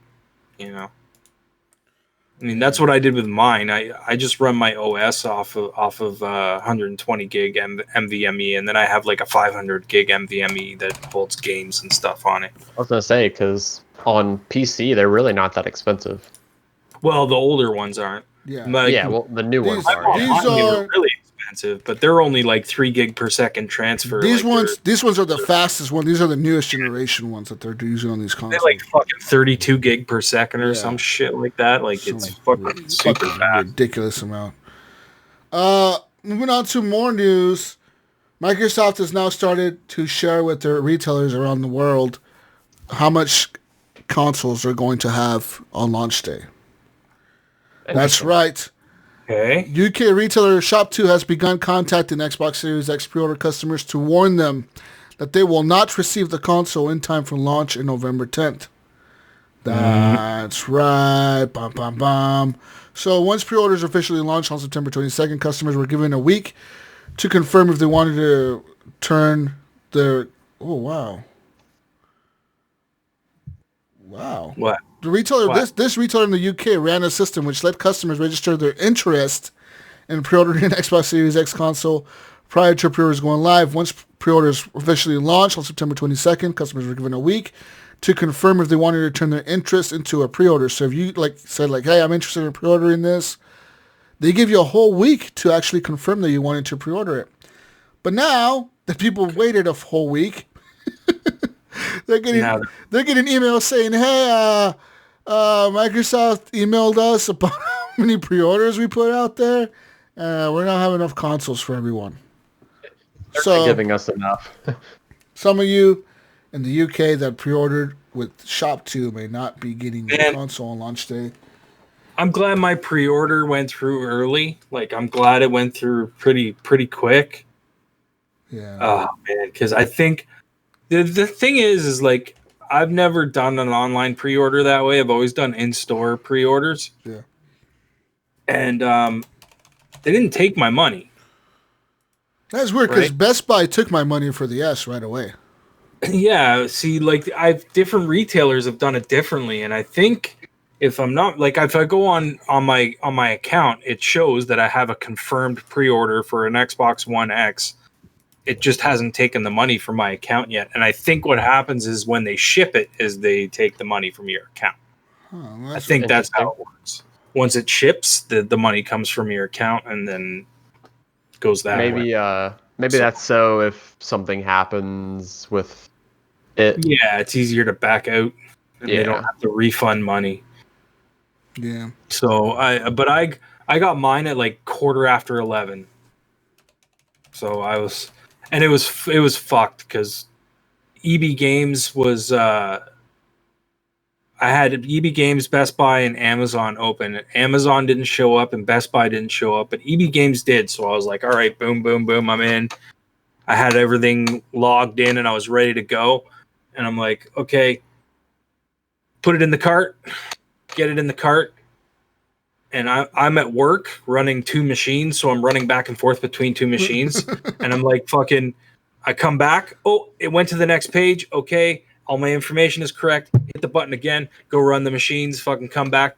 Okay, it's still going. Go run the machines. Come back. Okay, it's still going. Like it just would spin and spin and spin and spin and spin. And then it just went to a white screen at one point, and I was like, okay, I don't know what the hell happened, so I'm just gonna refresh, go back, and then start again. So I started again, but it kept, every time I would go into the shipping information, it would switch everything to French, like it wouldn't be in English anymore. And I'm like, what the fuck? And then this error kept coming up, but it was in French, and I'm like, okay, what the fuck is this error? So finally I decide, okay, I'm gonna Google Translate this error and find out what the hell it's saying to me. So I Google Translate it, and sure enough, it says you've already purchased a console and you can't purchase more than one of them on the same account. So I was like, oh, okay. So I go into my account and I check, and sure enough, it's there. It was sitting right there. But I probably tried to put 10 or 15 other fucking consoles through because I couldn't read that error code.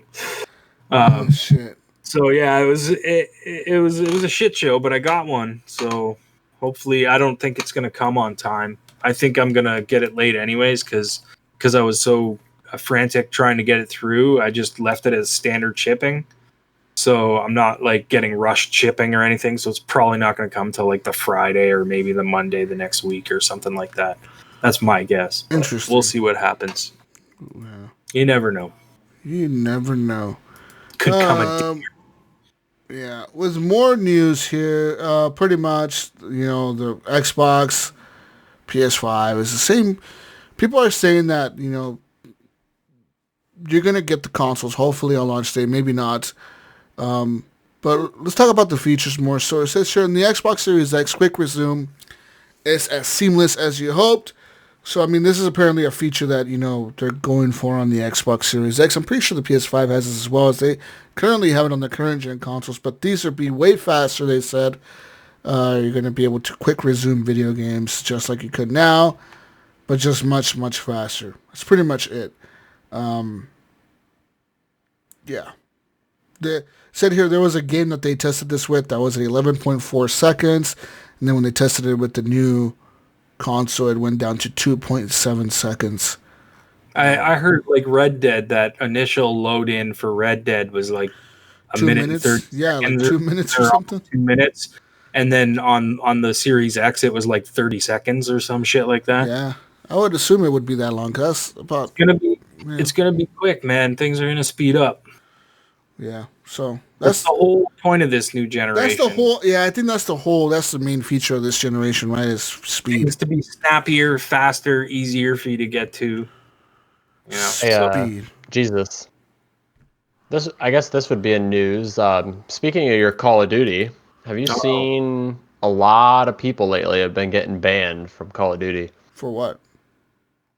Cheating, exploiting, things like that. I read just the other day that they just banned like 2,000 accounts. Oh, fuck. Well, that sucks for them. Yeah. A couple of them were big name couple of them were big name streamers as well. It's funny to me how many streamers actually just cheat. Yeah. I know. It's a lot of them.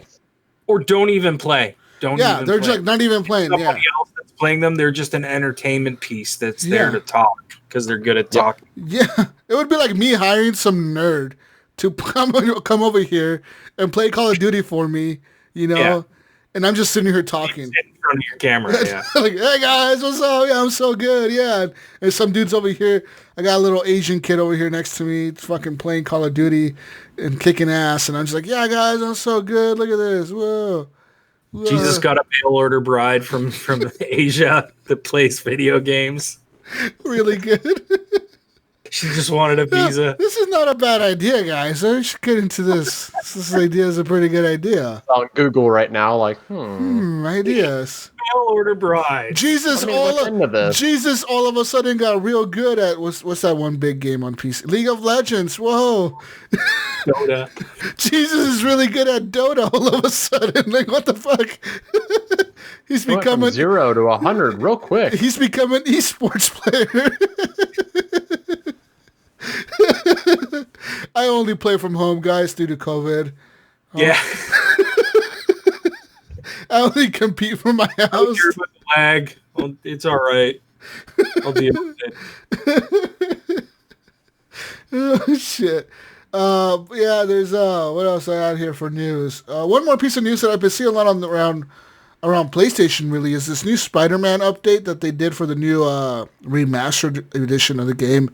Apparently, they switched the way the character model looks on Peter Parker for the new game. Like, they made him look, I believe he looks older now or younger. Younger, right? Yeah, he looks. Apparently, he looks way younger in the new game, and people are saying like, "What the fuck? What the fuck is this shit?" If nobody said anything, no one would even fucking notice. You think so? It's just everyone jumps on that train. It's pretty noticeable. He looks different. I think because it's been pointed out to you, it's noticeable. I think if it just showed up in the game and you knew nothing about it, you probably wouldn't even fucking realize. It's not my Peter Parker, Ryan. Because you never see him that fucking close up. You know what I mean? Like, not my Peter Parker.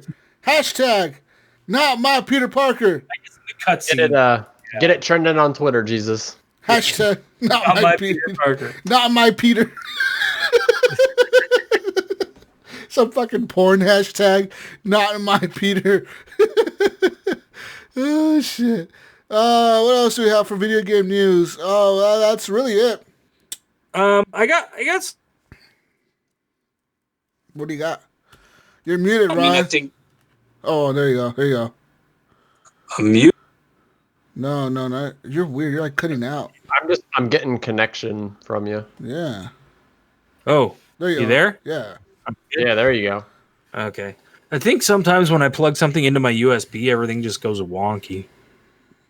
It's weird. Anyways, what I was gonna say is, now that we've all had a week to kind of sit on it and think about it, I just wanted to bring up the Bethesda thing, with Microsoft buying Bethesda and the whole controversy over whether things are going to be exclusive and whatnot. And I just thought, hey, let's get everybody's opinion and see now a week later what's everybody think. What do you think, Jesus? What do you think Microsoft does here? What do you think their play is? I honestly think that I get what Brink was trying to say. I wasn't really paying attention last week to what he was trying to say. I was arguing with him. So pretty much what Brink was saying, which is what I agree with at this point almost, is that he was saying that he believes that the new what's that fucking game? Starfield? I was gonna say Starlight because of the boys. Starfield. Starfield is going to be exclusive to the Xbox. And I think he was trying to say that games like Elder Scrolls and those, I don't know. I think he was trying to say those were going to be multi-platform, but maybe he was saying that it was all going to be exclusive. I think he's right. If that was his opinion, that Starfield is going to be exclusive and the rest will be multi-platform, I think that's right. Because I think that Microsoft knows how much hate they're going to get if they lock down like the Elder Scrolls or Here's the thing, though, Fallout. Jesus. I think honest to God that Microsoft will leave those multi-platform. I don't think that I thought that originally too. Originally, when the news first came out, I thought, okay, they can't possibly do, make Fallout and Elder Scrolls exclusive.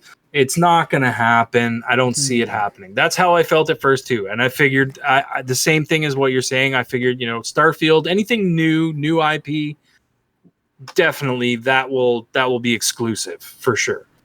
But now, after thinking about it for a while, you really got to think about it like this. They spent $7.5 billion, okay? For a reason. Spend $7.5 billion to not bolster your company, to not make your company the thing that people want to go to. You don't spend that kind of money. Now, I said this on GFNG last night, but they made a deal with EA, right, to bring games to Game Pass. Mm-hmm. That deal was probably in the hundreds of millions of dollars kind of deal. It's not a very big deal, but it gives Game Pass a boost. It gives them more games that can go in there, whatever. That's great. That's more stuff. That's a cheaper way for them to bolster Game Pass. You don't spend $7.5 billion to bolster Game Pass and not have it exclusive. Phil Spencer came out, or no, was it Phil Spencer? Yes, Phil Spencer did an interview, I believe, with Bloomberg, if I remember correctly, and he came out and said that all games going forward will be exclusive to PC, Xbox, and xCloud Game Pass. So he said that.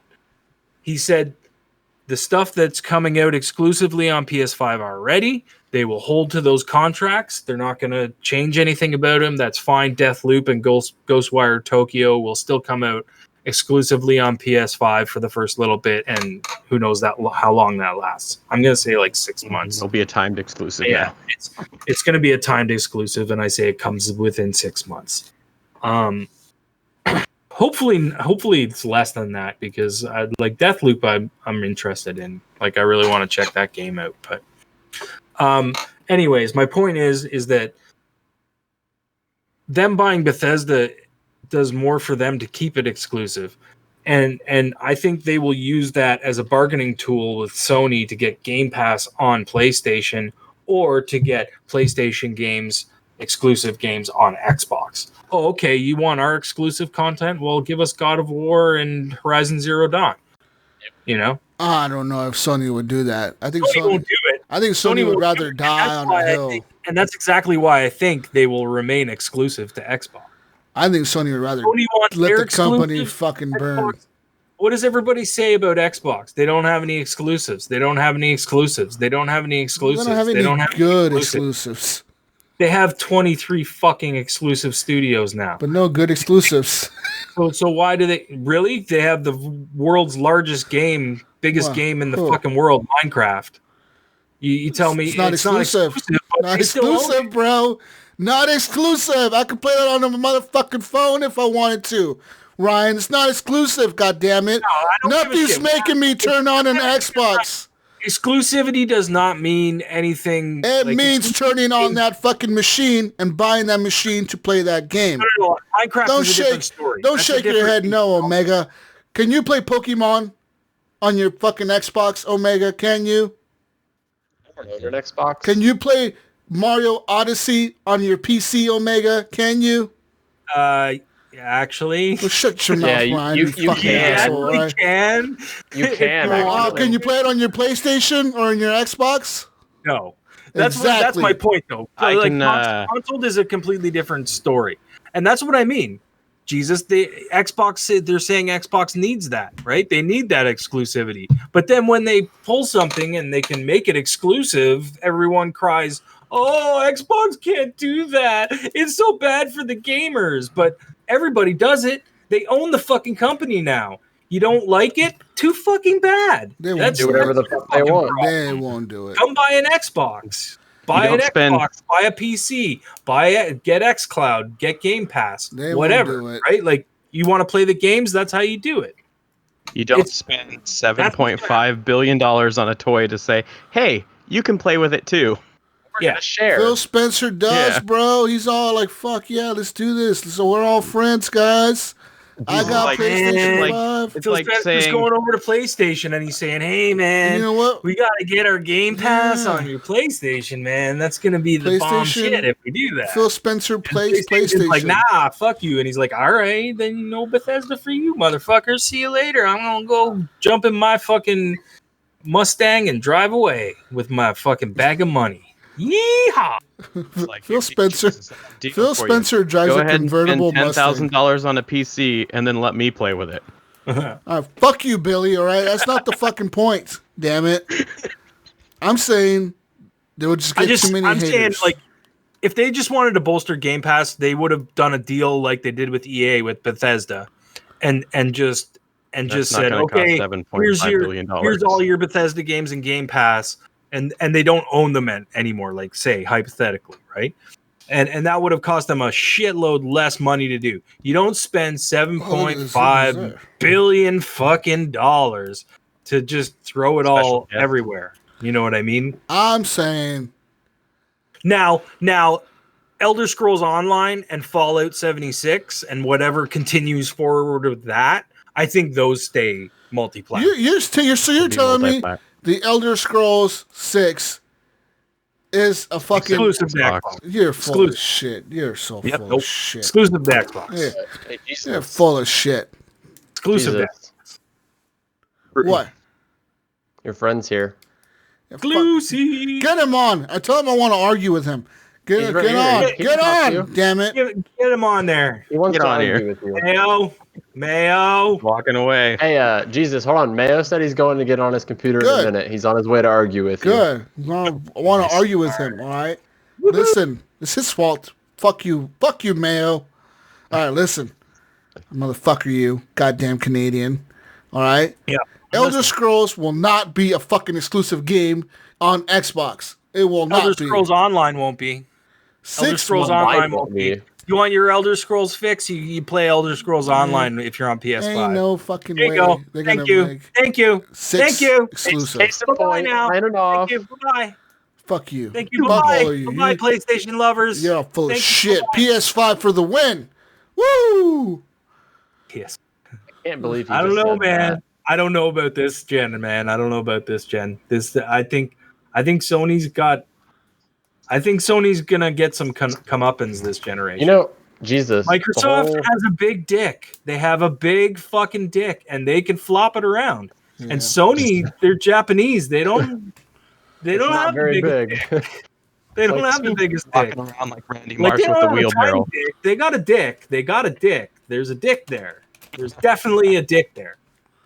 But Microsoft can flop their dick down, and they're kind of doing it now. The like Bethesda move was a big dick flop. That was just like Microsoft saying, "Here you go, here it is." With you saying that they spent 0.5 billion or whatever it was, I agree with you in the fact that it's going to be exclusive. They paid more for Bethesda. They paid double what Disney bought Star Wars for.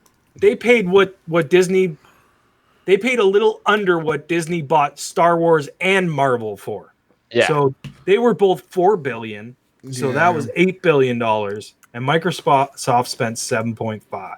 Yeah, you don't spend that kind of dough and not say, "Come make a deal with us." And here's the other thing about Microsoft is that was nothing to them. Yeah. No, it's nothing. That was like a penny to them. Right now is 1.5 or 1.53 or no. They don't even $1.53 trillion. Pays off right now. Like, it doesn't need to pay off for them right now. They want it to pay off in the long 10 run. years from now. Yeah. You know what I mean? That's always been the game. Getting those subscribers. That's always been the game since Game Pass came out. It's the long game. They know that. They've been knowing that. They're playing that long game right now. And they're setting the chips up to play that long game. And it's going to happen. Eventually, I think it's going to happen where everything's going to be a subscription. And I mean, I'm talking everything. And the big players won't be Amazon is kind of doing it right now. Yes, listen. The big players won't be Sony against Microsoft. It's going to be Sony, Microsoft against Amazon. It's not going to be Sony against Microsoft against Nintendo. Like 6 months ago, Phil said that. I think eventually PlayStation, Nintendo,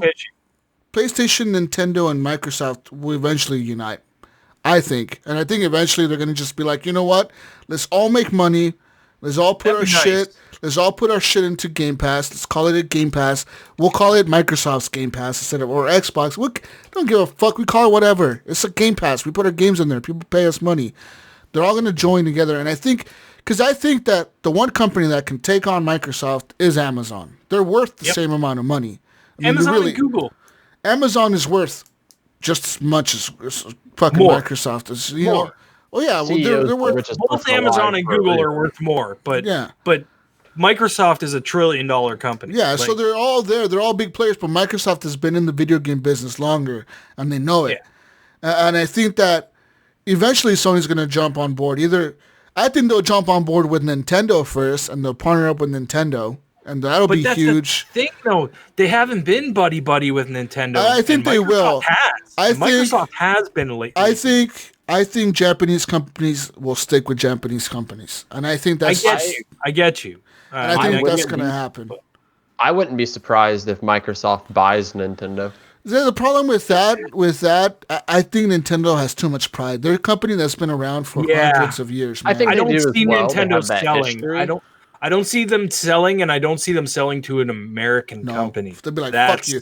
They would sell to PlayStation before they sold over to fucking... Yeah, I think so. PlayStation doesn't have that kind I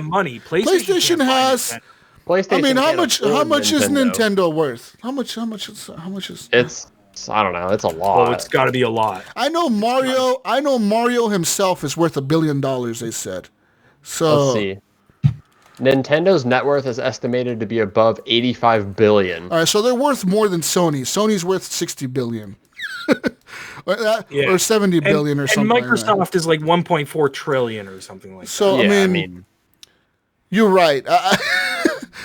They would have to team up or something. But I honestly think that Nintendo would team up with Sony, and I think it would be a smart move. Initially, they were partners, dude. When Sony came out with the PlayStation, they were going to make it the fucking PlayStation Nintendo system. It didn't work out because the very next day they were pissed off at each other. But that was the original idea. So maybe they would team up and just be like, hey, look, finally we're going to fucking put Mario on a PlayStation. But the way things have been going recently, I could see Microsoft being buddy somehow. Microsoft has done a good job. I've got to give it up to Phil Spencer. He's done a good job recently of going over to Japan and been making good deals with them. I mean, I think they just recently. Sega, he's making deals with a Nintendo. I mean, and we saw it at the Xbox showcase when they were showing all those games. There was a lot of times there where I was like, this is some Japanese hack and slash shit that's not for me. This shit looks fucking lame. You know, because I just was like, it's not my type of game. But I know if I was a Japanese gamer, I'd be like, fuck yeah, that looks fucking dope. I want to play this shit, you know? And you know, so hopefully they really do sell a lot better with the new Xbox over there, because the current Xbox, man, they sell like 3 consoles a week or some shit. Like it's like literally 3 consoles a week. Maybe and that's just some American that works over there, some dude like, teaching English, and he buys an Xbox because his Xbox broke or something, right? He buys a replacement.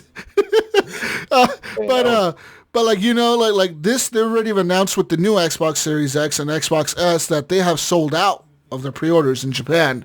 So that's a good thing. Oh, really? Yeah, they said that they sold out of their pre-orders. And that's I didn't hear that. They did it over there. They could like, have sent 10 units over They there. only had 10. Hey guys, we sold out of our pre-orders. We sent 10 units. We sold 10 units in the fiscal year last year of the Xbox One. Xbox Series X's. We sold 3 times the population of Japan their PlayStation 5s. We sold 15 Xbox Series S. We had to sell the S because no one's going to buy the X. It's too boxy. They don't like it. It's too expensive. The feng shui over here. It's messing with their Zen. What I'm walking into, I'm just getting here, but I know Ryan's probably right. Yeah. That's all I know. Fuck you, Mayo. You Fuck you, Jesus. We were actually talking about. We were actually talking about what we thought the Microsoft was going to do with Bethesda. What do you think, Mayo? Mayo, do you think that they're going to start just making all their games exclusive? No. No? You don't? Oh. I don't think so. I think they're going to do their new IPs are going to be exclusive. And I think our Fallouts and our Skyrims are going to stay on the PlayStation. And the reason I feel like this is the case is because we all know they don't make any money on console sales. So why would they try to force people to buy an Xbox or a Game Pass even? You're not forcing people to buy an Xbox. You're forcing people to buy Game Pass, whether they're on Xbox, PC, a mobile, xCloud, whatever. You're forcing people to go to Game Pass. They can play but why would you? Just not PS5. But why would you cut out the PS5 when you have that opportunity to make that money? Why don't they make money off your competitor? Okay, Mayo. Why don't they put God of War on Xbox? Why don't they put Sony's Zero Dawn Japanese on Xbox? And they don't like doing stuff like that? Fuck you, motherfucker! Microsoft's American. Like, come on, like that's my point. Listen, Americans love money. We do anything for money. I will sue you if I fall over in your store for money. They want to make money off Game Pass. They want to make it off Game Pass. They don't care where you play it as long as you have Game Pass. And I say the play here in the long run is for Microsoft to get Game Pass on PlayStation, and that's what they're going to use as a bargaining chip. They'll never get it on PlayStation. I don't think that'll happen, though. It probably won't happen, but I guarantee you that there's going to be a talk about that somewhere along the line. And then Sony will say no, and Microsoft will say, okay, then you don't get your Bethesda games. That's it. I don't know. I think only the new IPs are going to exclusive. No, I don't know. Can't do it. You don't spend that kind of money. You don't spend that kind of money to not have it be a draw to your thing that you're trying to make money off of. Okay? You'll make money. Not that much selling on Sony. You still got to pay Sony a 30% cut of that. You still got to. It's not worth it. It's not worth it. Not when you spent that much money. Why can't you do it as a timed exclusive? Do 3 or 6 months on Game Pass. I will give you that. I could see Fallout. I could see Fallout and Elder Scrolls maybe being timed, where it's like a year or 6 months later it comes out on PlayStation 5. I could see that maybe, but then new IPs would definitely be exclusive, like Starfield and stuff like that. I just feel like overall, PlayStation is just so much bigger in sales and consoles and just how many people, this generation, yes. Is there a way of looking up how many copies of Skyrim was sold on the PlayStation compared to the Xbox? I'm sure there's a way, but I couldn't tell you. I'm sure it's probably triple what was sold on the Xbox. No, I doubt it. I doubt it. You got to remember something. Bethesda games have always exclusively run like shit on PlayStation. Oh yeah. It run like shit on everything. And they were terrible games. No, but they were way worse on PlayStation hardware. Well, that was because of that cell processor or whatever the fuck Sony. Yeah. Well, no, it was even on PlayStation 2. It was the same. Like they ran better. You leave PlayStation alone. They didn't even come out. They only came out on original Xbox, like Morrowind and stuff like that. I don't think it was on PlayStation. Leave Sony alone. You leave Sony alone. I'm serious. I'm super serious, guys. Fuck you guys. Anyway, I'm with Mayo. So you didn't agree with me then, Mayo. So no, evidently not. Yeah, apparently you don't agree with me. Wait, Jesus, you took Mayo's side? Never. What's going on here, man? Ryan, we lost this conversation as soon as Mayo joined. Yeah, I know. You tell him, Mayo. Tell him the truth. I'm trying to look up the Skyrim sales just on PlayStation 4. But what I'm saying to you, Mayo, is you don't spend $7.5 billion. Like, if they wanted to just do a Game Pass thing, they would have made a deal with Bethesda like they did with EA. You know what I mean? Like, hey, they Dad, $2 billion on Minecraft, and that's still on PlayStation. That's $2 billion for one game. But that's a different beast altogether. That's a completely different beast on PlayStation. Ryan, I have the answer to everyone's question. Oh, here we go. PlayStation 4 Skyrim sold 63%, 589,449 units. They only sold 349,285 on the Xbox One.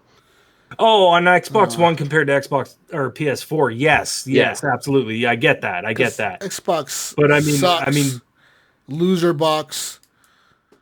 You know what? Everyone can shit on Xbox all they want, but they still made money this generation.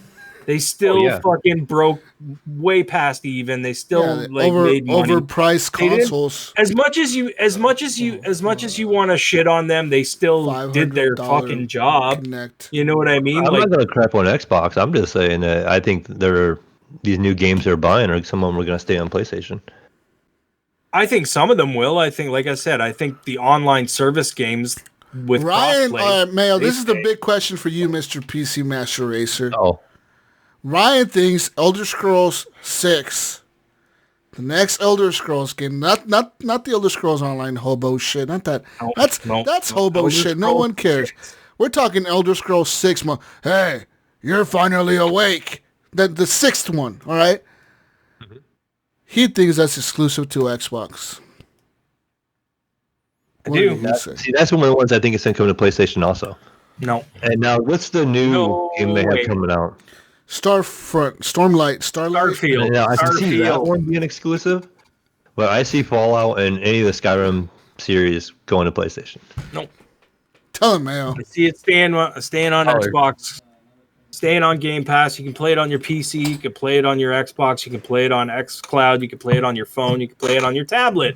You can do whatever you want. You just can't play it on PlayStation, you bastards. One thing that I will say that I kind of agree with Ryan on this is that, say the game does come exclusive to Xbox on consoles, but it's still coming to PC. Microsoft, at the end of the day, makes money for every PC they sell. Their entire company is really based on software. They sell Windows software. That's their main bread and butter. Xbox is not the main part of Microsoft. Xbox is like the side fucking girlfriend of Microsoft. That's why they're $1 trillion company. Yeah, not because of Xbox. It's not because of Xbox. It's because of fucking Windows. Okay. Yeah. So even if they would say like more than that, but even if they said like, hey, look, it's coming to PC and it's coming to your Xbox, as long as they put it on Steam, they'll still make money. Yeah. They don't give a fuck. You know what I mean? So I think that maybe it'll be on Epic Store. It'll be on those. It'll be in those places. It just won't be on PlayStation. That's all I'm saying. It'll probably even be on Switch. I think it might even be on Switch. I don't think it'll be on PlayStation. They lock it down to that Windows Store. That's the problem. That's what they can't do. They can't cross that line that would yet. be really bad. And that's why I've always said. That's why I've always said I think Microsoft will eventually buy Steam. They've bought. I don't know. Think about but think about this. I don't know if that'll happen. Think about this. I don't. They've already. Gibbs is right. They don't like each other. Listen, do you think they like fucking Bethesda, fucking glitchy shit? All right, they didn't like Bethesda. No, they love Bethesda. No, they didn't like him. They didn't like him. I don't like Bethesda. This is me. I'm an Xbox console. I'm saying I don't like Bethesda. I don't like him. You're not my friend. Bethesda started making You're not my friend, Bethesda. You're not my fucking friend. The person that released their game on their console, and it was exclusive to Xbox back then. They suck, all right? This is what Xbox was saying about Bethesda. They're bitch boys. They suck over at Bethesda. Xbox isn't going to say that because they just bought them Shut for your mouth. billions of dollars. That's why we're going to buy them, and that's why we're going to buy Steam and fuck Windows Store. No. We're putting games on Steam. You watch, motherfucker. They're going to team up with either Steam or Epic. Steam. They will buy Steam or they will buy fucking Epic. I say they buy Epic before they buy I would see them buying Epic over Steam. If they bought Steam, everybody would run to Epic. They would be like, forget Steam. Do you think Microsoft because has a chance of buying Microsoft is so Epic? Notorious for how bad their store is. The big Steamers don't like Microsoft. What did they say? Right? Like, hey, bro, we buy Steam, but that Bill dude, or Gabe is still doing this thing, dude. Gabe is still there. Like, he's still the boss. Gabe is still. He's like the Phil Spencer of Steam. Anymore, though. Gabe's still down in New Zealand. Gabe is still in New Zealand. All right. Hotel room. He's still in that 5-star resort with this private butler, having a real hard time. You know, he's struggling. Hard time, guys. He's having such a hard time. He sold his company to Microsoft. Guys, he is struggling. Right, he is struggling for money. He sold his company for $50 billion or something. All right. Didn't buy it on the last sale. All right. And that's the thing, though. You throw that number out there like it's a joke, but Microsoft can actually do that. They can do whatever they want. They have. Microsoft can buy Disney. They have a war chest right now that's $84 billion. That's their wallet. That's their spending money. That's cash to spend. As a company, that's cash to spend. $84 billion. I'm not saying they're spending all of that on Xbox. You know what I mean? That's a company-wide kind of wallet, you know what I mean? But that's the type of money that they have to divvy out to all the different fucking places. That's insane. And I think that, one company that could definitely, like I said, they're going to team up. I think they're eventually going to team up with somebody in the PC space. And it has to be somebody it can't be like NVIDIA, and it can't be AMD. They can't buy them out, because that's like buying a hardware company. It doesn't make sense, right? So they're doing their chipset already. So they could, but I don't think they would do that. It would be too too controlling. I think they would rather go for like a company like Epic. Yeah, Bethesda has the launcher, and they could somehow tie Game Pass to like the Bethesda launcher and Game. But Bethesda launcher sucks. The Epic is really the only launcher that has ever came out since Steam. Decent. Yeah. Since Steam that people are actually using. You got Tencent, who owns 40% of Epic already. So then you got to deal with Tencent too. How about Sony and Tencent? But are they allowed to still own them? I thought that they were. Well, they got 40% share. Stop that from happening. Well, no, Ryan. What they did is they were told that they're not allowed to own TikTok American companies or something. For TikTok, like they weren't allowed to own TikTok as an America, because TikTok is in America, motherfucker. America, fuck yeah. All right, listen. An American company needs to own TikTok. So what they did is they made an American company. Yeah. And then they bought TikTok it from or whatever. Yeah. So they made TikTok Incorporated in America, and they bought their own TikTok from themselves. It's like, yo, Ryan, you got that? I got this beer here. You're saying I can't drink this beer, but my brother can drink the beer. So, like, he's going to get the beer from me, and he's going to give it back to me, and I'll drink the beer again. This is the same shit. That's what they did. And I think that it'll be the same for Epic. Because I think they bagged milk in the United States. And then I bought the beer back off of him, and then I got the drink. Beer, and I'm allowed to drink it. The beer, it's the beer, like, that's the metaphor here, guys, all right? Listen. I think Microsoft needs to buy a launcher. All right, they need to buy a launcher. They need to buy. I would say Steam, but Epic. They need to do something because the store is. Really How are you the PC? How are you the PC company of the entire world? Yeah, and you have the worst PC store. That's the thing is, if PC gamers hate you think they're not going to ruin Steam? Yeah, I don't. Not if they leave it alone. I mean, they already have the infrastructure. Yeah, you can leave it alone. I think Microsoft might just be like. I think they would just leave it alone. They'd be like, yeah, bro. But the most they would do is add it as a Microsoft logo. This is add it into Windows like it's an automatic thing that's in Windows. What if it's like an auto launch bullshit thing that has to launch with your PC? Yo, you have to log into Steam. No, now look at the Windows gaming app or whatever you want to call it on your PC. Yeah. Nobody even knows it's installed on their PC that has Windows 10. But I guarantee you right now, anybody listening on a computer, if you hit your Windows key and G, it's going to pull up the gaming bar thing. Game bar. Not if I disabled it. Yeah. That's right. How many people have it disabled? Because most people do not know they have it. Fuck that hobo shit. And that stuff runs in your background, trying to record and all that stuff in the background, waiting there ready, taking up resources on your PC, and you don't even know it. You have it running? Picking up 55% of my CPU right now. Boom. 50, what? What are you doing over there? That's everything running. I just opened it. Because it has the performance thing, and it tells you. Like that's Skype and everything running as well. Or, Discord and everything running as well. So it's not just that taking it. I think it's an incredible acquisition, though, that they bought out Bethesda. I mean... there's a company that definitely could have helped bolstered Microsoft's game portfolio in the single player arena. Yeah. There's nobody better. Single player RPG. You literally couldn't buy. You literally couldn't buy a better company. No, exactly. And you know what? The rumor was that earlier this year, Microsoft offered CD Projekt Red, I think they offered them $2 billion to buy CD Projekt Red. They were like, hey, look. We know you got Cyberpunk, and they offered him money, but CD Projekt Red said no, we're not for sale. They just refused to sell out. So I think CD Projekt Red was their first option, and I think when they failed to buy them, and they're like, okay, well these motherfuckers aren't budging. These fucking Polish people. They're not budging, bro. They're Polish. They don't even know what American. Listen, I went out there. Listen, man, I went out to. They got Polish money, Polish hot dogs.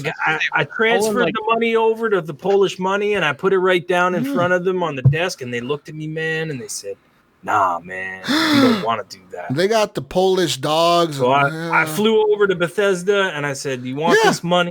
Because you know why? All right. Because Bethesda's American, motherfucker. Yeah, America. Listen, woo! You got to remember something else about Bethesda or ZeniMax in general, and everything they own. It's not just the gaming studios. Yeah. They also own the Tech Orion, which is a low latency streaming that's supposed to be the absolute best fucking way to stream things.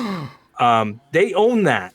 And now Microsoft owns that. Wasn't Beam the best way to stream things?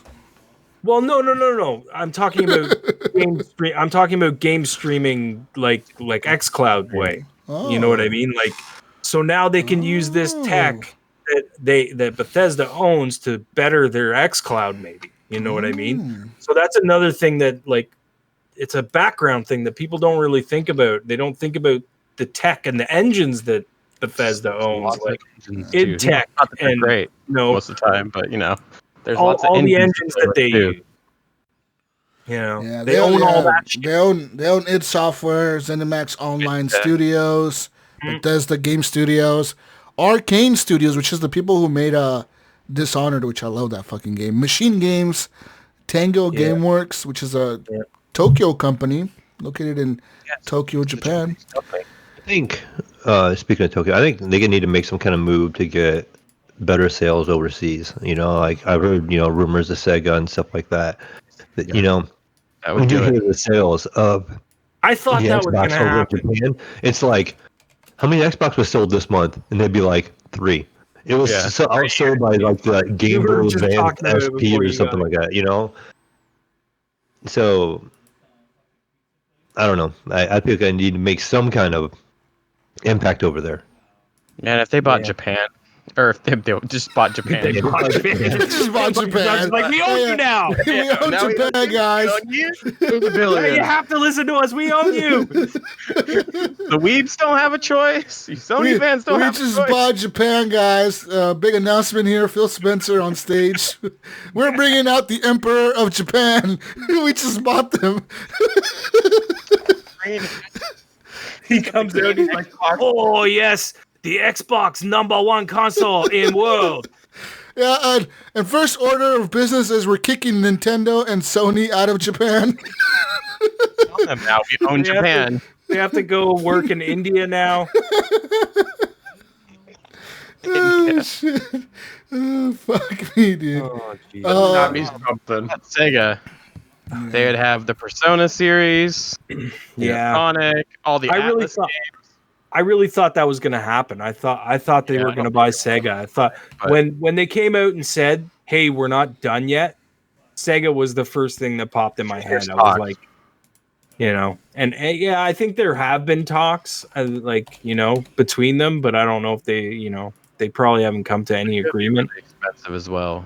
Yeah. Well, I think they'd be in and around the same as what Bethesda, maybe a little more than that. I think with this news that Microsoft 8-9 billion, that Xbox bought Bethesda Game Studio or ZeniMax, I honestly think that PlayStation is going to buy WB Games.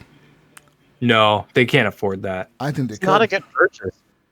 They can't. I mean, they can't. Didn't they say their value? They could. Didn't they say their value was worth at? Didn't they evaluate themselves at $4 billion?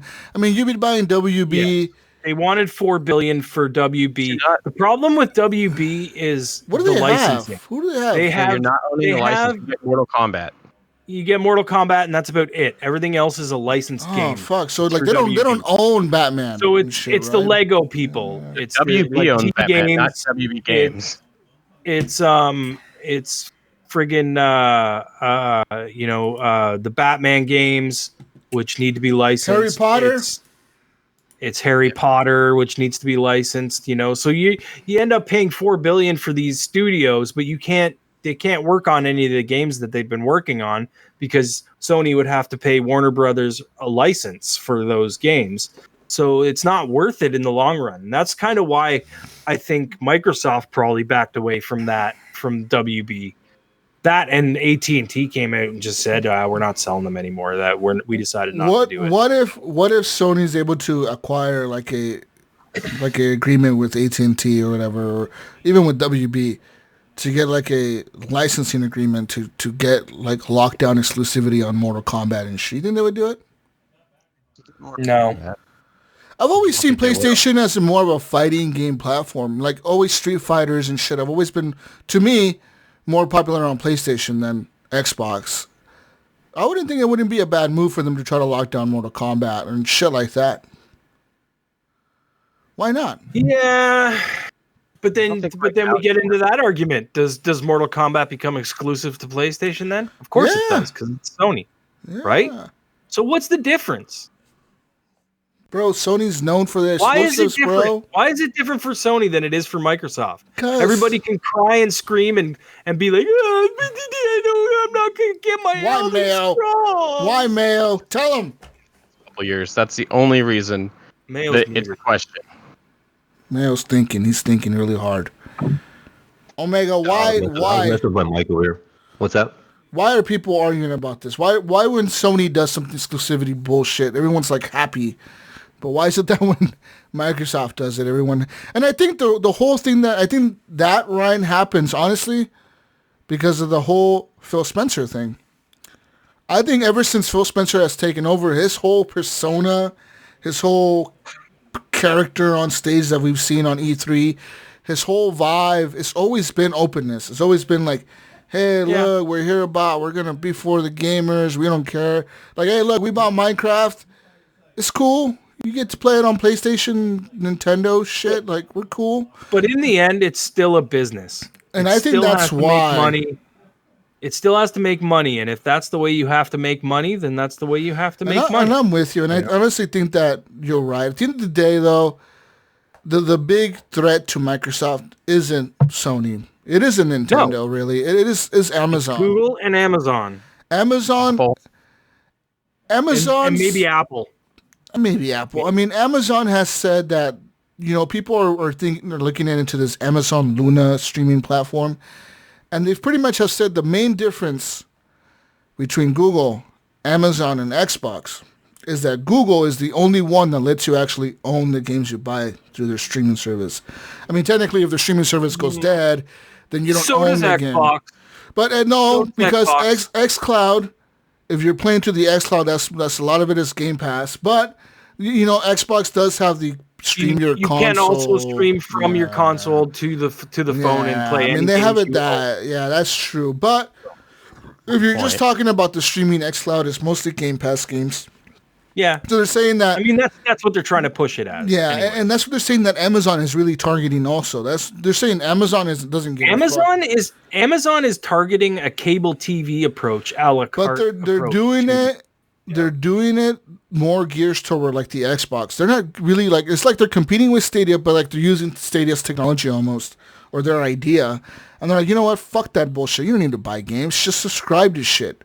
Hey, this will cost you $6 a month. Hey, you subscribe to Uplay. Now I wonder, Ryan, if one thing you subscribe to Activision, you know what I mean? Like it's like TV channels that you have to subscribe to. But I wonder.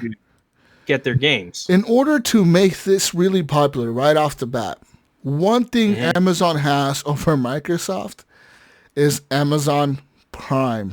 If they somehow come out and say, hey, look, you're a Prime member, and you already get the Twitch bullshit, That's Prime bullshit.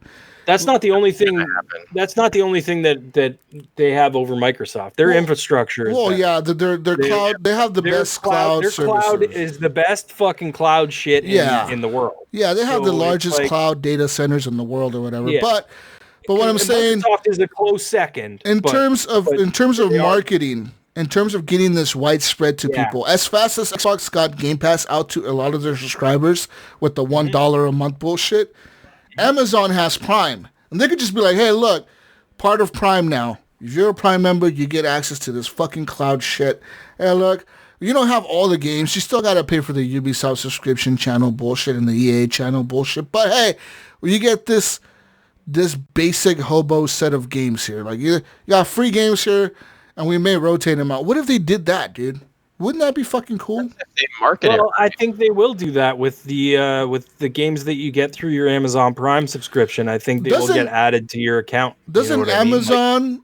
There you go, Ryan. The games you get for free on Amazon Prime, Twitch Prime. Yeah, you get added to your account, and now you own these, and you can stream these to your fucking cloud. And that's bullshit. like their Xbox Live Gold. Holy shit, Ryan! Boom! Mind blown. And guess what?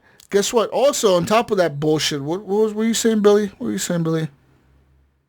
That's exactly what's going to happen. It's all going to be part of their Prime, but they have to have they have to market it better. Like, how many Prime subscribers even know that they have those free games?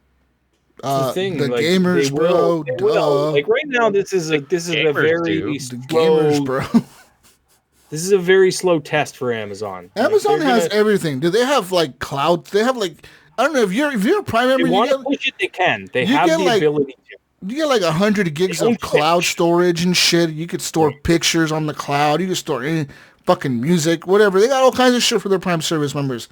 And I think that they could just market it. They could just be like, dude, Amazon can pay for commercials on fucking football games every Sunday, on everything. Amazon doesn't need to. They can just advertise on Twitch and pull so many. Put it on their boxes. Yo, hey, gamers on Twitch, put it on their drones that drop off packages at your house. And they're going to do the same thing. They're going to do the exact same thing on Twitch as Google is trying to do on YouTube, where it's like you're watching your favorite streamer. You want to play that game with that game that the streamer's playing. You click on the link, boom, you're playing that. And now that Mixer's dead, what the fuck really competes with Twitch? Nothing. Yeah. Twitch took they won. They won. It's Facebook gaming. Oh, come on. Did Mixer really compete with Twitch overall anyway? I mean, they took Ninja and Shot from them.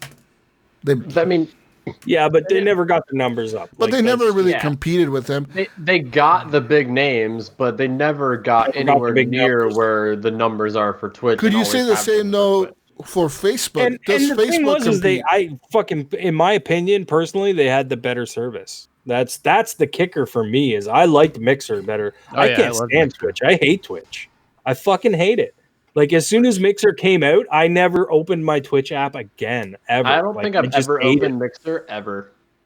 But yeah, and most people are like that. But I really liked Mixer a lot. I liked the way it worked. I liked the way it worked with my console. I liked how it had low latency chat, so people in the chat are talking to you. You can respond to them right away. Whereas like Twitch, it's like 45 seconds to a minute later, you're responding to people. And on Twitch, I know for like streamers, it's gotten better. Streamers can slow their chat down. Yeah. Too. They can slow mode their chat, so when you're someone like Shroud, where you've got and there's 40,000 people all saying something a minute. Yeah, for him, he can slow it way down to where he's really just seeing it a couple messages at a time. Yeah. So they do have that. Yeah. So I mean, like Amazon can definitely do some damage here, but Microsoft, I don't know. It's going to be interesting. I think Amazon you're right, Jesus. Like Amazon is their competition. Amazon and Google are the two people that they're worried about. They're not worried about PlayStation, really. They're really not. They don't care. PlayStation doesn't want to go in this direction right now. They don't seem, they want to stay stuck in their ways and stay stuck in the old ways of doing things. And I think it's going to fuck them in the end. I think they're really going to get screwed over big time. I mean, they do have that PlayStation Now cloud. Yeah, but how long? Shit. They've owned that longer than fucking Microsoft's infrastructure. Microsoft has had xCloud, right? Yeah, it's been around forever. And they've done nothing with it. It's just been garbage the whole time. It's not great. It works. And I've heard people say, hey, I played God of War on my PC through PlayStation Now. You know what I mean? Like, it works, but it's not doing what Game Pass is doing right now. It's not 15 million subscribers. You know what I mean? And that's the other thing is you look at the growth of Game Pass in the last 6 months. That's 5 million subscribers in 6 months. And think about what that number is going to do when the next generation consoles come out. It's going to go up. That's going to be a huge number, and that's where Microsoft is going to make money. And they don't care about having their games on PlayStation selling for $70 a pop and still having to play Sony 30% of that $70 a pop. Why would they do that? Why? The only reason they would do that is to have an advertisement at the beginning of their games. When that logo comes up, it says Xbox Game Studios. It's better on the Xbox. Game Studios on Minecraft when that pops up on the PlayStation. Does it say that? Yeah. I think so. Minecraft Dungeons. Yeah. Or any of the Minecraft. Because I know for a while Sony didn't want like the Xbox Live infrastructure on their console, so they weren't updated. Like they didn't have the Bedrock edition or whatever. I think that's changed now. So do you log into your Xbox Live account on the PlayStation version of Minecraft? I know on Switch, but I don't know about PlayStation. I've never played Minecraft on PlayStation, so I don't know. PlayStation's Minecraft is separate. Yeah, like you don't log in. They won't let them put the Xbox Live hooks in. I don't think because I know guys that have come from PlayStation with all their skins and everything, and they get on Xbox or PC and they don't have any of that. Yeah, it doesn't cross over. But again, I think Amazon and Google are another big reason that Microsoft went after Bethesda. Could you imagine if it was if Amazon or Google bought them? Exclusive to Stadia or exclusive to the Amazon streaming service? Mm-hmm. And you're damn skippy, they would have been. And it would be, there'd be no question if they bought them. This wouldn't be a debate. No. The same thing if you found out that Sony bought Bethesda. Nope, no debate. It's because Xbox has played so nice lately. And no one would say anything. Expecting no one would say anything. They would just be like, "Oh, all right, y'all leave Sony alone." No, fuck Sony. Sony can suck Fuck a Sony. big, huge fucking horse cock right down their throat. They until probably it are fucking going blows to. a huge load and they choke and fuck die. Ryan, they probably are going to, and it's Microsoft's. It's Microsoft's fucking Microsoft's big ass flopping their dick. dick out. Those big old balls in the wheelbarrow. Here Yeah. you go. No, buddy. it's. I think there's going to be some issues. I think there's going to be some major issues with Sony this guess- generation. We just have to wait and see. Yep, we'll wait and see. It's been so quiet still. This console comes out in less than 6 weeks now, Yeah. and they haven't been clear about the backwards compatibility. Like, oh, the top 100 games should work, but eventually all of them are going to work. Okay, well, how many games are going to work when I open this box up? The day Not I that buy it's a it, huge yeah. deal, but like, there's just all kinds of stuff. Like, we don't know How many games does your exactly what Xbox the have other when it new opens buttons. up, bro? what. No, So- Jesus, he's talking. Anything he's that's on talking- Game Pass, that's for sure. He's talking backwards compatibility. No one cares. That's old hobo shit. We're moving Let's play the on. old stuff. New No, gen, people bro. do care though. Jesus, that's the thing. People do New care, gen. man. $70. Pay Backwards 70. compatibility and not being able to take your You're over save here from playing Spider-Man over. 7-year-old games. Yeah, Can't take your save from Spider-Man Shut over, your and people mouth, are pissed. Omega. You buy you gotta new pay Spider-Man. $70 for the new You version. buy new Spider-Man, bro. New Spider-Man. Yeah, you gotta buy a new Spider-Man. Spider-Man and start Why over buy- again. Why buy the new Spider-Man when you can just play the Spider-Man you're Because already I want almost new completing? Spider-Man that looks younger. Duh. New Spider-Man looks better, dude. Spider-Man that fits Shiny. Yuri's Gotta voice have the better, shiny. man. Right, Mayo? Look, Mayo. You're rich. You just pre-ordered a PS5 and an Xbox. So you got Yeah, right. You got all the money in the world. You pre-ordered 10 of them. And you got them all coming. You're gonna be playing hobo You got your ass old 3090 gen. on the way. Yeah, you're playing the old hobo games on your new console. Nah. No, I'm playing next gen. no, He'll be on fuck his no. PC. I'm downloading Okay. new Call right, of Duty, $70 Old games on my on your shit, PC? bro. So let me ask you a question here, Mayo. I got a question for you. When you get your nice shiny 3080 video card and you pop that in your PC, how would you feel? How would you feel if you opened your Steam library and it said, "I'm sorry, you have to argument, pay actually. for all your games again because That's irrelevant. they're all last gen. It They never don't work on happens. your Wait, new no, he video has a point, card." Jesus. That's the beauty of PC. We don't have to worry about You that. have to repay $70 for them all, Thank you, every Mayo. single one of these. PC never has to worry about it. That's right. Exactly. We don't worry Exactly. about that console pleb stuff. Consoles have to worry about it because it's always been that way. Traditions, Yeah, Ryan. it has been a Traditions. thing. Do you Canadians not have traditions? Tradition is being thrown out the window this generation. Japanese That's the thing. culture And is Sony's based trying to on stay with tradition. tradition. Oh. Everybody else is moving in a different direction. Listen, and It's all Sony's the going to same get damn left thing behind. now. It shouldn't be a thing. us. But I can't even go to my work right now, and the guys that are outside the loop, they are hardcore PlayStation guys. $70 and Call they of Duty. have pre-ordered their PlayStations, and they are excited to play Yeah. They are. and rebuy Spider-Man because they said it's going to look better. And I'm like, I'm excited to see their faces when they realize that they made a mistake. No, yeah, bro, okay. you're gonna have all the ray tracing, heartbreak. and the 2-second load times. Ooh. And I'll get better ray tracing. in the console world, that stuff doesn't matter until they get it. Then when they get it, then they look back on everything else and Yeah. say that wasn't nearly good enough. Look, bro, remember And- when on Xbox 4K didn't matter or whatever was it? What was it when Xbox One launched? What was it? A PS4 could do 1080p and Xbox One could only do 900p. Remember, 1080p didn't matter, bro. And then the Xbox Series or Xbox One X came out, and that was all about 4K, right? All about 4K. It doesn't matter, bro. Oh, the 4K, motherfuckers. When it was 1080p, it was all about 1080p is so much better. The PlayStation is so much better because it can do 1080p. It's so much better, man. It could do 1080p. It could. You only do a poor 900p over Yeah. there on your Xbox. It's 700p, you fucking and then hobo. Xbox comes, hey, Xbox shows up, and guess what they do?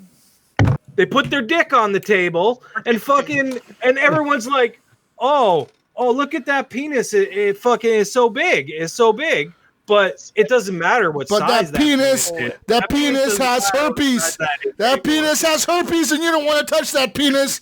You stick with the clean penis. That was like the gap between like 360 and the ones, and now it's the PS4 Pro doesn't do native 4K. PS4 Pro has Ghost of Tsushima, bro. And we got God of War.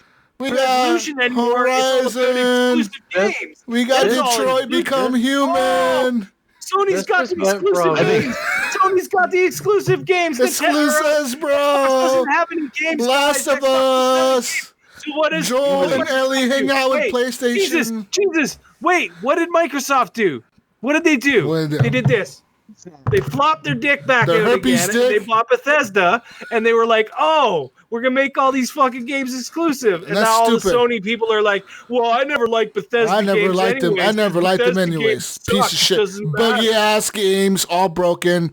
I never liked them anyway. Right, Mayo? We've never liked them anyways. Fuck Xbox. Right. Well, my thing is these new systems. The thing I think is going to be the big thing that everybody's going to be drawn to now. Before it was always about power. Oh, you can't see past 30 frames. It's going to be frames. Now they're talking 60. Oh, now we're talking 120. Now 120 frames is important. 3 years ago on the PC world, it wasn't important. People were like, "Oh, I don't care if you get 120 frames on your PC. I'm happy with 30."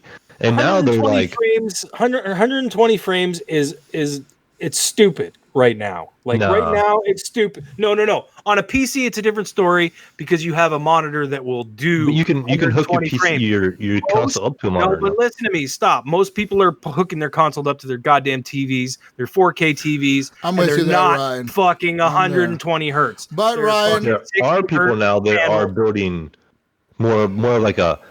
I don't want to say like a living room setup, but like a couple guys I talked to at work just recently, they literally have bought a desk. They're buying monitors now, and they're putting PCs and their Xbox and their PlayStation all in one spot. So they're not fighting for the TV. Listen. Not. I know. No, I get that, but that's a small group. That's like a 1% of the 1%. Yeah, it is a small group, but I think people are playing on TVs like mine right here. It's a nice 4K TV. But guess what? It's 60 hertz. It's not going over. And I'm with you, Ryan. I think 120 is irrelevant. And even if 120 is possible on some of those games, it's going to be possible, I believe, still on games like Minecraft, games that are not very intensive on graphics. Believe me, when the new console comes out, they're going to be powerful. They're going to be showcasing some graphics, but do not expect Cyberpunk to run as well on your new Xbox like it does on a 3080 or a 2080 Ti. Like, it's just, I don't think it will be able to hit the same performance that it does on a PC. I think it'll be comparable to a 2080. Maybe, yeah. I even still think about what a 2080 and I still think that people with 2080s like myself that have like maybe 32 gigs of RAM or more RAM or whatever type, like a stronger CPU, better CPU, like I think stuff like that is going to affect, like, for example, an AMD 3800X, like that's going to affect compared to the CPU that the Xbox has. I think stuff like that, I'm with you, Ryan. I think the 120 hertz are for the hardcore people and the people that are really into gaming. They're hearing this number, 120. What does that mean? And I think that a lot of people are realizing, like Mayo said, that 120 means you need to get yourself a new fucking TV, but TVs don't really do 120, so you need to get yourself a new monitor. And I think that's what Mayo is saying, that people are starting to buy more monitors and shit. And I've seen that even in our community. We got people in our community, Ryan, that are buying monitors for the new console, literally specifically for the Xbox Series X, because they want to play that 120. I got my OLED 6CX 120.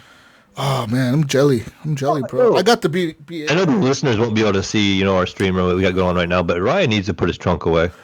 Ryan, put that dick away. Popping my Microsoft dick in. Put that dick away. That's herpes. Put it away. Me and Kamikaze just got our pillows because we figured we were going to be here a minute. So I grabbed my daughter's elephant chair because I couldn't find a pillow.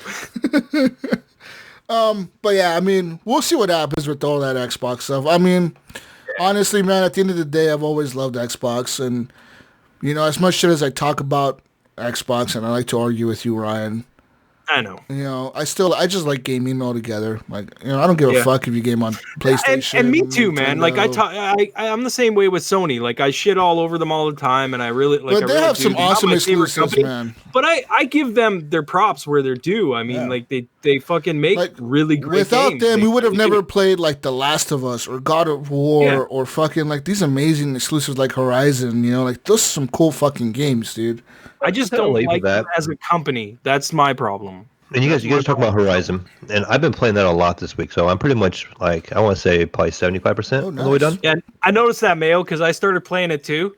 And I was like, damn it, Mayo started playing. He's like, you weren't on for like 4 days, so I was like, yeah, I could play some Horizon, all right. And then all of a sudden you started playing it, and I was like, fuck. All right, kicks you off. Story-wise, I'm just got the part where you were like captured, and you had to fight in an arena. And then you go back to your starting town. That's where I'm at. Now, so far in my game, my initial opinion, I'm enjoying the game, but I don't see how it's that much different than an Assassin's Creed game. Like, everybody's like, oh, Horizon's so great. Horizon's so great. This is such a great PlayStation exclusive. You mean, well, at time, you got to think of it at the time it came out. At the time it came out, there hadn't really been Assassin's Creeds like it. Origin come out?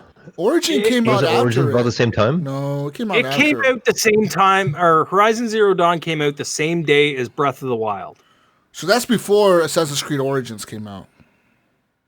Yeah, to me, I was like, Origins is every bit as good as.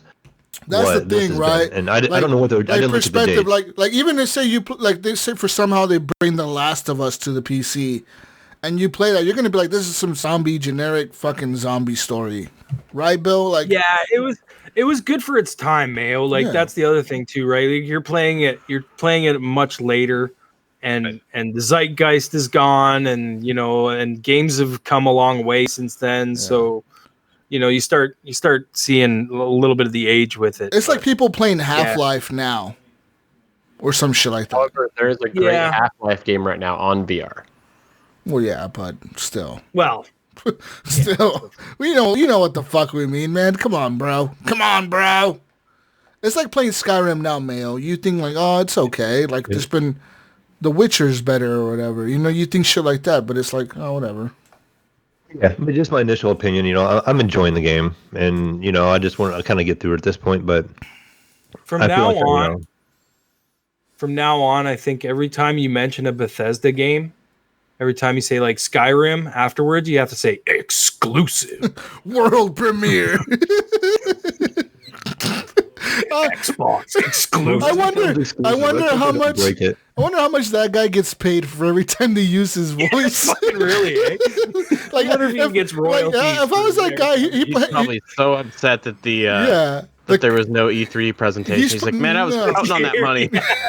He's probably so. Man, I only did world premiere like 10 times. He's probably fucking pissed that they made a deal with him where he gets no royalties, and he's like, "Fuck, fucking I should have asked for something."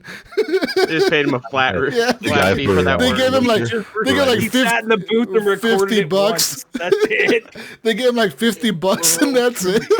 Exclusive world premiere. All right, we're done. We're done, dude. Go. Here's $50. Never need your services ever again. There was some homeless guy in front of the Microsoft fucking headquarters. He just gave you $50 for a couple seconds worth of work. You know how much you just made in an hour? Moving on here. Apparently, PlayStation 5 will have a special YouTube fucking reveal stream bullshit thing tomorrow. At 10 a.m. UK time, 2 a.m. Pacific time, 5 a.m. Eastern time. 2 a.m. Pacific time? What the fuck? That's like in 3, 4, 5, 6 hours? What? You'll be asleep. 2 in the morning? 2 in the morning it begins. Some PS5. What the fuck? That's like 5 in the morning for me. Also, Ryan, guess what? We know the Xbox is coming out when? November 10th, right? Or 11th? Yep. 10th, right? PlayStation has just released their date. November 12th. North America, Mexico, Japan, Canada, U.S., Ryan, Canada, woo, Australia, and South Korea get it November 12th. That's when they get the PS5. I thought we knew that already. Did we? Okay, well, I'm just saying that. That was the stream they originally did. Get on the limit over there. Get on the limit, Jesus. Am I not on the limit right now? Jesus, get on the limit. Listen, all right, motherfuckers. Let me get you on the limit. The rest of the world is going to get theirs when, Ryan? When?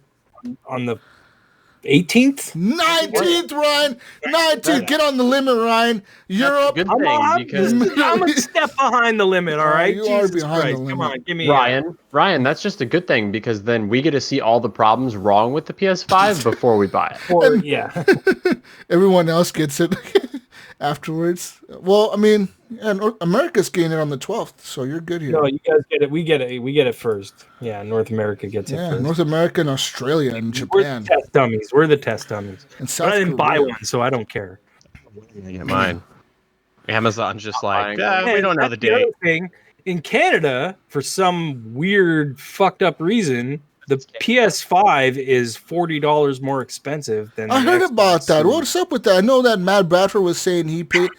Like, is it really that? Like, if you buy the base console, is it really $40 more expensive? Mm-hmm. Why? I looked it up. Is it because it's Japanese? $29 or something like that. Is it because it's Japanese import? Cheaper in Japan. Isn't Because everything the Xbox. No, but it's like $30 less.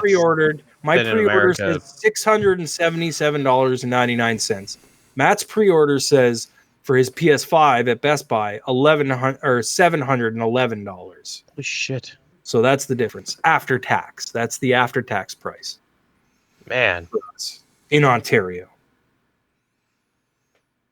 I don't even have like the tax to pay on that shit in Oregon. So like mine just says $4.99. Yeah, you says $4.99. You pay $4.99. I wish. Oh, they take it out. Don't worry about it. They still take our tax. Oh yeah. We just don't have to pay it when we buy something. Yeah. But you guys have really high property taxes and shit like that, I assume. Yeah. Oregon, yeah. It's outrageous. Yeah. Especially when you're actually in Portland compared to just a block away. Yeah, it's ridiculous. That's all we have for news, really. I mean, besides that, the biggest news last week was what's all that we said about that. I mean, we have really no news on the new consoles. It's such a weird launch here, right? Because if you think about this time, even with the series, with the Xbox One X and the PS4 Pro, by this time, right before their launch, we knew so much about them. We knew everything. And it almost seems like these new consoles don't really have anything new about them besides the speed, that they just don't know what to put out there. You know, like it feels like even if they wanted to make some cool like announcement about the new shit, it's like they've already said it all. Like PlayStation, we got a new controller. It has haptic triggers. And Xbox is like, hey, most powerful console ever made, 12 gigs of RAM, share button on the controller. Like that, that's it. Like, you know, like what's the hype? With Xbox, at least, I think we're going to get a little bit, like a drip until launch. I think it's just going to, every week there's... You think they're just going to start... It's been a steady drip of content. Yeah, their marketing has definitely been a lot better lately. Because Sony is just like quiet. They're just like, oh, they're quiet, and then all of a sudden they do shit like tomorrow, like at 2 a.m. Like, what the fuck? Dude? They're gonna do this big presentation, and then Jeff Keighley's gonna make a tweet and say, this is what it actually is. So weird. They release a whole bunch of information, and then Jeff Keighley has all the information that everybody actually fucking wants afterwards. Like, what the fuck is that? Yeah. You know, like, Sony is... I don't know, man. I don't mean to just fucking rag on Sony over and over, but I'm fed up with them. Got that fan base already. But I'm fed up. He's mad as hell, and he's not going to take it anymore. That's right. He's fed up. I've had enough. I've had it up to here with you, Sony. Up to here. One of these days. Ow! Straight to the moon. And that's all we have for news. Mal, do you have anything for news, Mal? Nobody's gonna get that. I'm gonna come in late. I didn't have a chance. I'm too busy going from every wedding in Ohio. Remember? All the weddings. I gotta ask you: have you played Hades yet? No. Fucking play that game. That is the Mayo ass That is the most Mayo-ass game I've ever played in my life. I remember when that game came out initially in beta, when it released with the Epic Store. That was their very first exclusive, and I was like, no, I'm not doing it. And then it came out on Steam, and I was just kind of like, don't care at that point. But yeah, I should check it out. You have to check it out. It's playing a game for that is a game that needs to be in your library. Dead Cells. I know it's like Dead Cells, but Dead Cells to me, there's just something about that game. It's more like West of Dead because it's that isometric view with like a Diablo-ish kind of. I compared it to more of a Diablo-like game. It's randomly generated, but you got to remember it's done by Supergiant Games, which if you've ever played like any of the Supergiant games, like they're fucking great. They're all good. Great gameplay, great music, great voice acting. You know, like everything, top-notch storytelling. Like the game. Question is, do I buy it for the Steam or do I buy it for my Switch? I hear it's really good on the Switch too. I've heard it's really good on the Switch. If you want it portable, if you want to be able to take it wherever you want. But I don't take my Switch anywhere but the patio. So it's a really good game. You can get it on the Switch, but if you see it on like a fucking sale or something, or like do what I did, I buy both. I downloaded Rocket League and they're actually going to have cross save between the two. Oh, are they? Yeah, they're working on that. So like I downloaded Rocket League and got the coupon and I ended up buying it for like $8. So yeah, I had Rocket League in Steam forever. So like when they did all this free thing and all that stuff, but it's free and you get a coupon. Yeah. You just download it. Like you don't even have to download it. My son added it to my Epic account, his Epic account, while he was over. So it got added to my Epic too. So I have installed twice. But Mayo, you need to play that game. You need to play that game. I've been every time I play it, I'm like, Mayo needs to play this. This is so good. It's so good. Yeah, when the early access came out, because that game came out with the Epic Store. Yeah. And when early access came out and they did that first $10 coupon, I used that and got it for $10. So I'd played the early stages of it, and then when it came out on Switch, I bought it on there, and yeah, it's perfect because I usually just have the Switch plugged in over by the bed, and I'm laying in bed, getting ready to pass out. I just pick it up, play a round or two, play a couple rounds. Yeah, it's perfect for the Switch. And now I'm at the point where like my game lasts me like a good 45 minutes, and I can almost make it to the end like every time. Like it's so fucking good. Good. My Switch accomplishment I don't ever want to taint now is I bought Dead Cells on the Switch. On the very first time I played it, the very first run, I beat it. So I'm 100% 1-for-1 with nothing unlocked. And I'm not going to play it again on there because I have it on the Game Pass and I have it on my PC. So I'm just going to leave it on there. Yeah. So it says one run, 100%, beat it first time. And again, when I say beat, the soft ending you can call it, because if you get to 5 BC, there's another ending. It continues on past what we know. It's gorgeous too. There's a whole other enemy, you got to fight. It's kind of the same thing. Like you basically have to beat it 10 times to actually beat the game. Yeah, pretty much. I mean, it gets harder every time. Yeah. And they add new enemies. They actually introduced enemies that we haven't even seen on where I'm at. I'm on 2 BC still. And once you start getting up to like 4 and 5 BC, they introduce whole new enemies that we haven't even seen in Dead Cells, or I haven't gotten to see. Yeah, that's crazy. That like, and so there's so much more back there yet. 1 BC, and I'm like, that's fucking insane. Like, oh, it's so hard on 2 BC because you get no heals. You have to go. You have to beat all the bosses, all the levels, on the same flask. On 1 BC, you only get like 1 fill up or something on your way to the first boss or something like that. I can't remember. Yeah, but and that's nothing now. And I think every update makes the game harder. I really think it does, because back in the day when you could pop your head off, you could take the turrets and you could move them around and drop them down to a lower level and let those turrets kill the enemies. They took all that away. So now you can't just drop a turret down and move it around with your head anymore.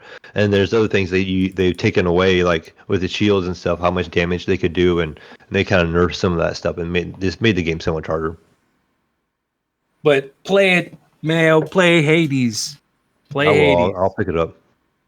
I'm telling you, you are gonna fucking love the game. It's so good. It looks amazing. It plays really good. It has everything that Dead Cells has. You know what I mean? Game wise, like it's beautiful. It's fucking, the gameplay is solid. It's really well done. It has a mode too that you can put on, like if you're having, it's pretty tough. It's a hard game. It's not easy, but you can drop in like God mode, but it doesn't make it like, oh, I can just walk through this game. It's still tough. Like you can, it gives you more resistance. it buffs you, yeah, and you have more resistance to take damage and stuff like that. But yeah, man, it's a lot of fun. I think you'll love it. You'll really like it a lot. It's a Mayo game for sure. Nice. I have a game for you actually. Oh, all right. I have a VR game, a horror VR game that's kind of new, popular right now on Steam. It's called, I think it's called Phasmophobia. It's like Phasmophobia. Phantasmophobia. Okay, there you go. Well, there's no A in there. Phasmophobia. Okay. It's like $15 on Steam. Check it out. It's a new thing right now. I guess people are typing Steam into Google. It's one of the first things that pops up is that Phasmophobia. Yeah, it's like right up there on most viewed on Twitch right now. Wow, Yes. is it a scary game? Real scary? Yeah, it's supposed to No be. thanks. No thanks. It's like that fucking PT demo in VR. I don't want to die, Mayo.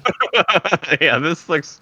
Yeah, I don't want to do If this. Jesus plays it in VR, I just want to see him like stream gotta it. stream So it. if he, You like, gotta stream it. if he like Don't jumps out of his only- skin, I want to be able to Some money? clip it and laugh forever. I'm gonna slip his brother some money, and he's gonna record it in his phone, and then he's gonna send it to me. I'm gonna upload it to Discord. Fuck you guys. You better pin that. Speaking of all that, got one last couple pieces of news for you guys. What? There's still more news. More news. Apex Legends news, bitches! Woo! Apex Legends! Woo! Biggest game of the year. It's getting crossplay beta. Yeah, it's coming October 6th. This will Good let time. PS4, Jesus. Windows, and Xbox players party up, brother. Yeah. We can party up with Jonathan now. Woo-hoo, on Apex Legends. Yeah, Pinpoint, we can party up with this now, Jesus. Yeah. Well, I said that they needed to do this. I mean, like, even last week, like, me and Brink were talking. Like, that fucking event mode, we couldn't find a match, dude. Like, it was like 30 people in the queue. Like, on PC, I was like, this is sad. But trios, it was quick. It was instant. So, obviously, bringing all the platforms together is going to increase the player base and make it to where you don't got to worry about not finding lobbies. You know what I mean? Everyone should do crossplay. It's just a thing now. Like, thanks to Fortnite. Mm-hmm. Yep. Speaking of Fortnite, they just recently teamed up with Tinder, What? Spotify. Perfect. That's marketing right Epic there. Games has teamed up with Tinder and Spotify and some other mid-tier tech companies to form the Coalition for App Fairness. This Coalition for App Fairness apparently is all going to fight Apple to try to make the App Store fair for developers. But according to this, Epic and Apple had their first day in court the other day. This was on Thursday, I believe, or Wednesday. And apparently the judge was not very happy with Epic Games. Yeah. They actually said that Epic Games was not being honest when they released their Fortnite update that enabled users to bypass Apple's pay system. And the judge seemed to also suggest that this action by Epic actually helps justify Apple's defense of its App Store policies as a way to protect users from malicious software. It says, quote, this is what the judge said. He said, "You did something. You lied about it by omission, by not being forthcoming. That's the security issue. That's the security issue. There are a lot of people in the public who consider you guys heroes for what you guys did, but it's still not honest." The judge was also not particularly persuaded by Epic's argument that forcing developers to use Apple's in-app pay system amounts to illegal tying, a form of bundling that requires customers who want to buy a particular product to also purchase something else. So who knows what's going to happen with all that? I mean, that doesn't look good for Epic. And I've said all along, like, I agree with why Epic is doing this, but I don't agree with how Epic is doing it. Really? You know, like I agree with what the judge is saying, pretty much. You know what I mean? Yeah. He's like, I see what you're doing, but you're not doing it the way you should be doing it. You know what I mean? You knew what you were doing and you did it anyways. Yeah, you just did it. That's the problem. You know what I mean? They thought they were too big. They thought they were untouchable. I think that's what they thought. And I think they don't realize how big Apple really is until they're like, holy fuck. I think they do. Holy fuck. You know what I mean? No. But that's why they went after Apple, and they didn't go after Sony and Microsoft, with the Xbox and stuff, because those would be the next one to fall. Because they have to allow that stuff on Apple, then Sony and Apple is the Microsoft biggest in the world, you know what I mean? Suit. So like they would have to like, they were just stupid. I think you can't take on Apple, dude. Apple's too big. Someone has to. They're too big. They're fucking too big. They're the biggest company in the world. Someone has to. So let Epic do it. Yeah, since Epic has done it, maybe someone else is going to try in the future. Yeah. Listen here, you fucking millennial Z generation. Free fucker. Fortnite. No, it's free in Fortnite, you fucker. You want to talk about Fortnite, Billy? He's like, no? Yeah, okay. I play Fortnite every day. He does. Speaking of Fortnite, EA Games has teamed up with Microsoft. There's nothing to do with Fortnite, but I just said that. I was going to say, what does that have to do with Fortnite? Xbox. Speaking of Fortnite, shut your mouth. Xbox Game Pass Ultimate members will get access to EA Play beginning November 10th. Just 6 weeks from today, guys. Or 6 weeks from 2 days ago. Here's the tie-in, Jesus. Here's where you messed up. See, Fortnite is free. Yeah, this is free. So Fortnite's a free game that you can download. If you're getting a free subscription to EA Play, if you are a Game Pass Ultimate member, not Game Pass Hobo, not Hobo member. You gotta be Ultimate. Starting on November 10th. Yeah. So yes, and beginning in December, members with an Ultimate or PC subscriptions will be able to download, play games, blah blah blah, on Windows 10 PC. So there's that. That gives you your trials and any of the Vault games and stuff like that. Also, basically like having the EA Access subscription on your Xbox. Bethesda franchises will be coming to Game Pass as well this holiday season. Doom came on October 1st. Well, Doom was supposed to leave. No, or what was it? Dishonored 2 was supposed to leave. Dishonored was supposed to leave. And then they said, no, it's not leaving anymore. I remember because I was going to download it and it said leaving soon. I was like, I'm not going to download it. It's leaving soon. But now I'm going to download it because it's not leaving soon. It's there now. Yeah. Starfield 2016 comes to the PC version because I didn't play that one, and I went ahead and played Eternal, the 2016 one. It was already in Game Pass. Dishonored 2, yeah, but not on the PC. Not on the PC Game Pass. Oh, not on the PC. Yeah. Because I want to play it on PC. Doom. It's not Doom. Doom Eternal is coming to Game Pass October 1st, Mayo. But I own that one. I want to play 2016 on the PC Game Pass. He wants to play the original, the first one. Oh no! What the fucking homo shit. So yeah, if you're excited, Game Pass members get access to Game Pass Ultimate members get access to EA Access. So there's that, people. You can game anytime, anywhere, with anyone. That's the new. Except for on PS4. Yeah, fuck PS4. This is a new slogan for fuck PlayStation. Xbox exclusive. Xbox World Premiere. Or is it another reason to have a Game Pass subscription? You know what I mean? An Ultimate, right? An Ultimate subscription. Yeah. Not the other hobo shit. Yeah. Anyways, that's all we have for news. That's all I have. You're forgetting one big news story. What's the big news story? The biggest movie of the year. Oh yeah, I wanted to bring this up too, actually. Here, check this out. What are we doing? What's going on here? See if I can do this. Biggest movie of the year. That's right. Play a clip. Yep. Here we go. Biggest. Oh, it just came out. It's not the biggest movie, It's the biggest TV show that was made into an hour-long movie-ish kind of thing. Whoa! What is this? Whoa! Holy shit! Whoa! It's not playing. It's playing What's for me. playing? I'm muting that shit. It's playing for us. Well, I'm muting that now. This is done. Oh yeah, that was interesting. That it, man. Wait, okay. what? Wow. Did it not work for everybody? That worked for We me. saw it. For me. I saw it. Monster Hunter movie. Monster Hunter movie. That's not what I thought you were talking about. Looks okay. That looks terrible. What did you think he was talking about, Ryan? Looks okay.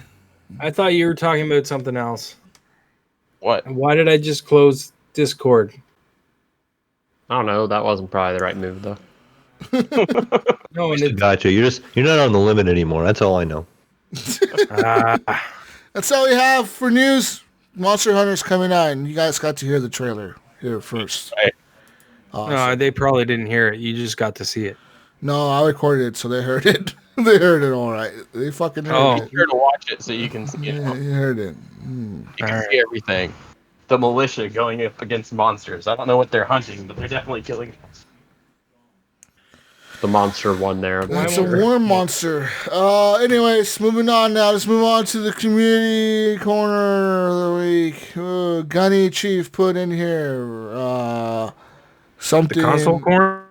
Xbox One, Book of Unwritten Tales, Xbox 360, Armed and Dangerous, woohoo. Old. That's last month. On Game Pass. Gunny's not here. We're just getting rid of this. This Yeah, is that's last month. This isn't updated. He said he updated it. Games with, what the fuck are the games with gold in? God damn it, you. It's that game that I was playing, that little like slasher puzzle. Oh, Slay Away Yeah. Camp, Slay Away Camp. and The Maid of Skur. Yeah, which is another horror game for Looks October. stupid. Also, Sphinx, backwards compatible. Original OG Xbox, so you got some more games to play on your Series X. Looks dumb. And Costume Quest. Yeah. Whoa. Pretty sure we got Costume Quest last year. Yeah. Yeah, I'm pretty sure you did. We did. Yeah. Oh, let's look up PS Plus games this month. Let's look up PS Plus free games. Let's look them up. Are these old questions? No, I got the new questions this week. PS Plus right now you can get. It's still September. What the fuck? They haven't shown October games yet. Well, I don't know what PS Plus games for Need October. for Speed, Payback. Gunny's not here, so nobody cares. Yeah, Gunny's not here. We don't even have to discuss What is it. this shit? What? Did you hear that? Gunny, I'm trying to honor your traditions, Gunny. We're traditional around here, like Japanese culture says you should be. Okay. The PlayStation. Well, this whole game. fucking show was thrown off as soon as you showed up on time, Jesus. Yeah. That's what threw the whole show off. He was here before everyone. Mayo, look at Mayo's shocked. I knew it was going to be a weird night. Literally. Let's He move on. called me, Mayo. I didn't have to call him. He called me. Payback and Vampire are the PlayStation Plus games. There you go. Need for Speed Payback. I'm wearing off one of them, Ryan. I'm wearing off one of them. I'm slowly working them to be a little better. Now, Dad, we tried to get him to just try to get Jesus not to eat his microphone now. That's the next step in this Fuck you conversion. guys. Fuck you, all of you. He was coming in so hot at first. He was like He's fucking like screaming into the microphone, blowing it out. Shut your mouth. God damn it, you. I got the question of the week. What's the Pop question, up, Jesus? it's the question of the week. Pop up, it's the question of the week. What Pop does up, it's the question. Mayo... It's the question. It's the question of the week. Shut the fuck up. Mayo. I got a question to ask you, Mayo, since you weren't here last week. Okay. What does get on the limit mean to you? Oh, yeah, I remember hearing this last week. So, thinking about this, I would say getting on the limit is doing your best that you can, your maximum potential. So, your limit. Jesus, you need to be as good as you possibly could in Apex. Like I didn't have to work so hard. I straight died. That dude carried us. Right. That's why I told you to get on your limit. I think I did like dude, 20 damage. he was like, do your best. That's what he's telling you. He's saying, telling me I suck. Jesus, do your best, dude. This is the new. If your best is 20 hit points, then that's your best. That was my best. 20 hit points just like shooting someone in the foot, or is that like hitting I the fucking dirt? tried, okay? Their body. Omega, I fucking tried. Participation award. The limit is actually the perfect amount of cocaine to do. Like it's don't do too much. Know your limit. That'll kill you. You're on the limit. Don't overdose, bro. Get to the limit.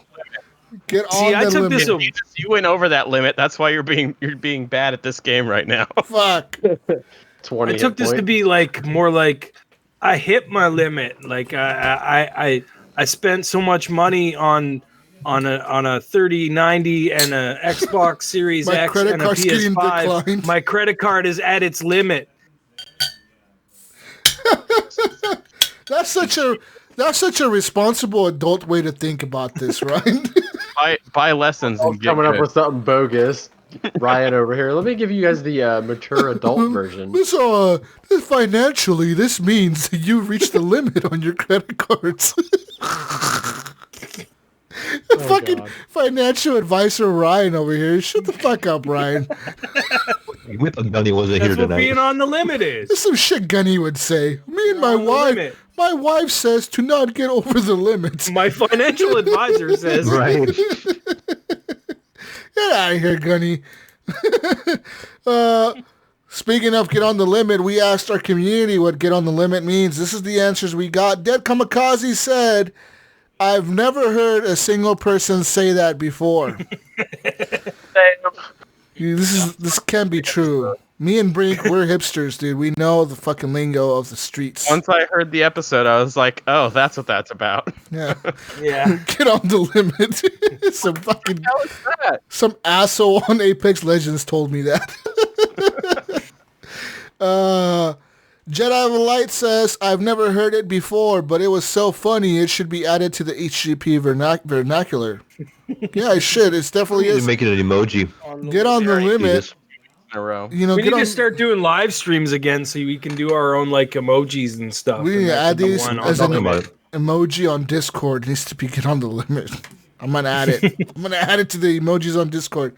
Nightprawn says, violence, speed, and momentum.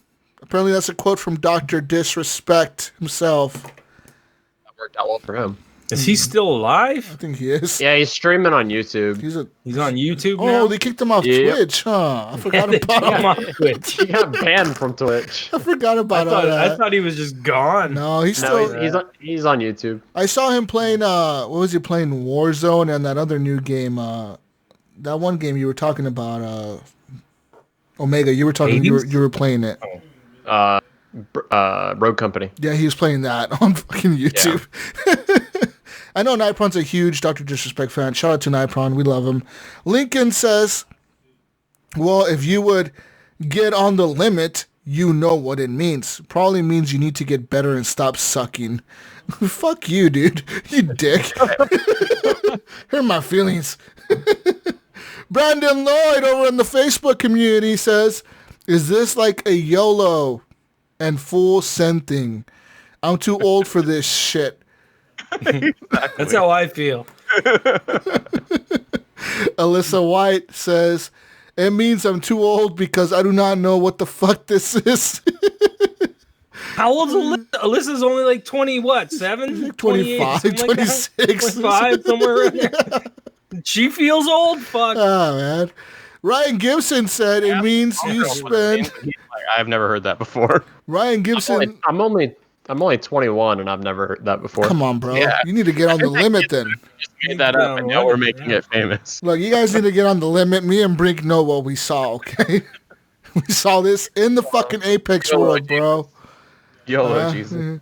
It means you spend too much money buying consoles and video cards and your credit cards are at their limit. I think maybe we all know who gave that answer, fucking Ryan. Oh, yeah. Normie says, don't miss out. Get on the limit. Don't miss out. Could work. Jesus, Yeah. Jesus, Yeah, you I missed guess out so. all right in that Apex round, right? I missed all Yeah, my you missed shots. out. Missed all my fucking shots. Get on the limit. Get those headshots. Kyle Wilkie says, stop trying to make this the new fetch. And then people reply to that with gifts. Andrew Jack says, is that the definition of something being canon? No, Andrew. Wrong.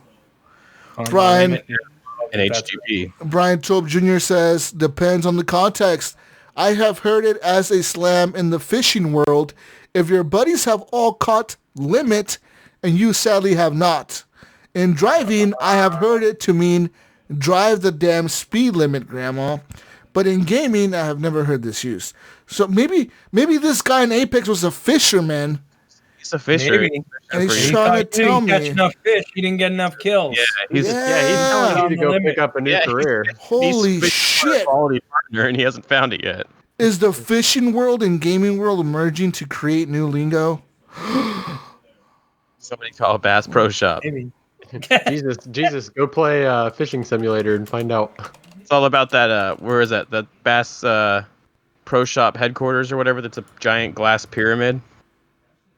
Hey, whatever happened to that Final Fantasy fishing game that was supposed to come out that everyone was fucking jizzing all over? It's VR, isn't it? Is it? Yeah, I think it Which released one? shortly after launch. It's something weird, but it's like it's like the fishing mode from the Final Fantasy 15 game, and they just turned it into a VR mode for PSVR. Yeah. A VR fishing game. Final Fantasy fishing game. I didn't think it ever came out. I didn't know it came out. Yeah, I'm pretty sure it did. So let's talk some fisherman lingo here. I'm on angler.com. The only source. The source for your fisherman lingo. Let's talk about Spotzilla. This is in reference to Godzilla. Spotzilla is usually used to describe a giant spotted bass. So people would use it as, check out that Spotzilla, bro. What are we doing? What are we fucking talking about? How did we just get from video games to fishing lingo? Yeah, let me tell you what a swamp Next donkey. answer. What's Let the me next tell you answer? what a swamp donkey is. I don't wanna know what a swamp No one donkey wants is. to know what a swamp donkey is. Swamp donkey is when Jesus won't shut up and he keeps fucking going on and on about fishing bullshit. For And 6 you gotta hours. sit there and listen to him. That's what fucking the swamp donkey is. I'm not gonna tell you what swamp. Jesus, when don't you're playing- swamp donkey me. next time- Don't swamp donkey me, you motherfucker. And next time when you're playing Apex and somebody calls you swamp donkey, you won't know what it means, bro. Good luck. That fisher guy that Jesus interacted with He runs gonna find into- you and be like, "What the hell, you swamp donkey?" Get on the limit, you swamp donkey. Jesus, if they call me swamp donkey on Apex, it's because they're dead and I'm not. Get on the limit, you swamp donkey, you motherfucker, you. The less than hygienic person with low morals and poor character will do anything for sexual acts, steal, lie, etc. for drugs. Yeah, swamp donkey, bro. Swamp donkey. Kyle Wilkie says, this is probably just an American thing. I have never heard it here. So, who knows? Snoopy says, is it something like, get on the good foot? What is get on the good? Is this some Alabama talk? That either. Old. That sounds like fucking old shit. Get on the good foot. Look, son, get on the good foot, son. Mm-hmm. You'll know. Apparently, get on the good foot is a James Brown song. Oh. Makes sense. Get on the good foot. Huh. Get on the good Get on foot. the good foot. Yeah. Huh. Jesus. Lots of singing in this episode. I know. Lions over here Jonathan, giving us a free concert. Jonathan Hall says, do more drugs. Maybe, Jonathan. Jonathan, calm down, Jonathan. Okay, calm Get down. on the limit. Do more drugs. Get Yeah, on the well, limit. yeah, okay, so yeah, you're not high enough yet. Get on the limit. Get You're not on the high limit. Mhm. Yeah, man, you gotta get on the limit, man. I'm like up here with my high, man. It's like all the way up here. It is down here, and this is where the limit's up here, man. Get You on gotta the get limit, on. bro. Limit. Yeah. Tony Rodriguez says, like a wife with the husband's credit card. Max it out. Get on the limit. And Jason Sam says, "It means this is more slang for if you don't hang out in the hood, you're in the dark." That's sort of true. I mean, I don't know. Get on the limit, bro. This is gamer talk, all right, guys? Y'all need to get with the times. Coming from the guy who's been talking about fishing for the past 10 minutes. Swamp donkey. Don't speak to me like that. Urban Dictionary doesn't even know what the hell that is. Yeah, swamp donkey. All right. Well, that's all I have for answers for the community question, Mayo. Woohoo! Mayo, Nice. what's the community question for next week? Oh, I'm not prepared. I didn't even think I was going to make it to the show. Ryan, what's the community question for next week? Yeah, come on, special guest. Let's see what we got here. Oh, that's questions for, that's something else. Yeah, You guys don't even have anything here. I don't know, man. Yeah, confirmed. There's nothing there. Will, do you think that Bethesda games will be exclusive to Xbox going forward? Yes or no? Yeah, let's ask the community that one. See what the community says. Exclusive to Xbox, yes or no? All right. Well, And why? Why? Okay. Oh, okay. Oh. I want essays. Double 500 space. words minimum. 500 words. Double space. You can turn it into me through a Zoom call. There better be a fucking header. A fucking header. Make sure you proofread. Yeah. Ryan doesn't like mistakes. Better do at least 5 drafts. Yeah. Ryan will dock points for misspellings and You'll get it right. It won't get read on the show. oh, fuck. Oh, Grammar is important, people. You don't on the show, but everybody knows their name.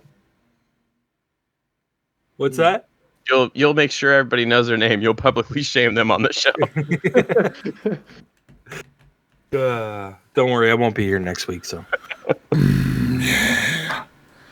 anyways, you can find me on anything. Jesus Walks a Lot. I'll be on the limit, bro. I'm gonna be playing some more Crusader Kings or King Crusaders, whatever it's called. We should do multiplayer. I would totally murder you, dude, in your sleep. I'll kill all your totally murder you. he'll kill all 15 of you. Well, Billy, what if we make an alliance, dude? We make an alliance. And we murder everybody else in their face. Everybody else and then turn around and stab people. And then in the end, when we're both the last people standing, we just murder each other. Yeah. And then everybody wins. The game's over. Woo, Game of Thrones. Woo. That's how you beat the game, is the end of the world. So yeah, we played some more of that. I'll definitely be playing some more Mafia. Some Mafia. And we're playing some more Squadrons. If you have Squadrons and you want to play with me, add me on the Origin, whatever. How are they doing crossplay? I don't even know how they're doing crossplay on this thing. I was just going to ask, is it crossplay? Yeah, it is, isn't it? It is. I don't think they ever got my Origin information unless it's just automatic from previous. I think it's probably automatic through your Xbox Live if you've logged into it. I'm assuming it has to be, yeah, but you have to have them. It's fucking weird. I don't know. So if you are on there and you need to add me on your Origin friend, because I think it's an Origin friends list, like you have to invite people through. Add me on there. Jesus Walks a Lot, just like my gamer tag, so you easily find me. I know Commandalorian added me the other day. Other people, if you bought this game, fucking let's play, dude. Commandalorian about how to add people. Yeah, ask him, because it's fucking, this game is, I bet it's fucking cool playing against that, the AI with your friends, like a group of 5 people or whatever. It would be fucking cool. Yeah. You know, everyone. Yeah, I could see it being good in a group. If you had a group of friends together to play with. Yeah, and anyways, also, that's it.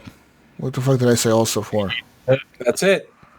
That's it. Guys, you can find me on Xbox Live, Steam, PSN, and I'm going to be over that fucking limit. I'm not on the limit. I'm past the limit. So you can find me at We're not talking about the hill. We're talking about the limit. Gibbs. Oh, wait. Different limit. I don't think I'm quite over the hill yet. I'm not quite over. Are you there? You're almost there. Yeah, I won't see it over the hill yet. We're close to the same age. I'm at the peak of the hill. Right. Yeah, we're just kind of looking down. Yeah, getting ready to go down that roller coaster. Whoa. But yeah, Gib8777 on everything. I'm gonna download Hades. Is it on Game Pass? No. No, it's not on Xbox Or PlayStation. What In the show. fuck kind of- Epic Store, Steam, or Switch. Okay. Who else? Billy, where can they find you? Dead Kamikaze pretty much everywhere. Sometimes it's spelled with a 3. Most of the time it's spelled with the 3s. Oh, But usually like the spaces are different. Like I think on the PlayStation it has to be with the underscore. Yeah. But yeah. What about you? Omega. Omega. It's pretty much any more OmegaPain everywhere. Mega Pain. What the hell does Gidget say, Jesus? Wait, did Mayo go? No, I'm over here being all quiet. Gibbs comes back to the show. He just tries to kick me off the corner. Get this show over with, goddammit. That's Mayo, Normie was supposed Jesus. to call you and tell you how she was taking over your position on the show. Yeah, Jesus was trying to get Normie to take your No, spot. I heard ramblings of this when I first walked in the door. Now you guys can find me on mainly on Discord as the Mayo. You can find me on Steam, playing as the Mayo one, and evidently I'm going to be playing Hades this week. I'm going to finish up Horizon this week, so I'll purchase Hades after the show here, and we'll get a jump on it. Yeah. We'll probably play it tonight. Oh, Do Most it. likely. you, Mr. Fancy. If you start playing it tonight, you will not stop. Lies. I guarantee you. You'll stop. I guarantee you, Mayo, you will not stop. Well, I was up really late last night. We had a little bit of a community night last night with Among Us, so I have about 2 hours of sleep on me. Yeah. So. Yep. Anyways. Hey, Jesus, the highlight of my Among Us night last night was kicking you out of a airlock for absolutely no reason. Yeah, you asshole. Fuck you. There was no suspicion on him. I just said, hey, Jesus is being a little sus. Let's get him out of here. And Yeah. everyone was like, God. You fucking dicks. Fuck you guys. That's why I didn't finish my task. Fuck everyone. Like I'm not fucking. He walked out. Yeah, Peace. I'm not doing Well- my task. Fuck you guys. Anyways, what does Gidget say, Jesus? Peace out, Brussels sprouts. We'll catch you on the next edition of the Horrible Gamers Podcast. October, whatever edition, October 10th or 11th or something edition, whenever we record. We love you guys. We love you guys. It's special. Fuck you. October 10th and 11th is very special. Special Clean your edition. keyboards and controllers and toothbrushes and go to bed. Oh, yeah. Bye. Bye, everyone. Bye.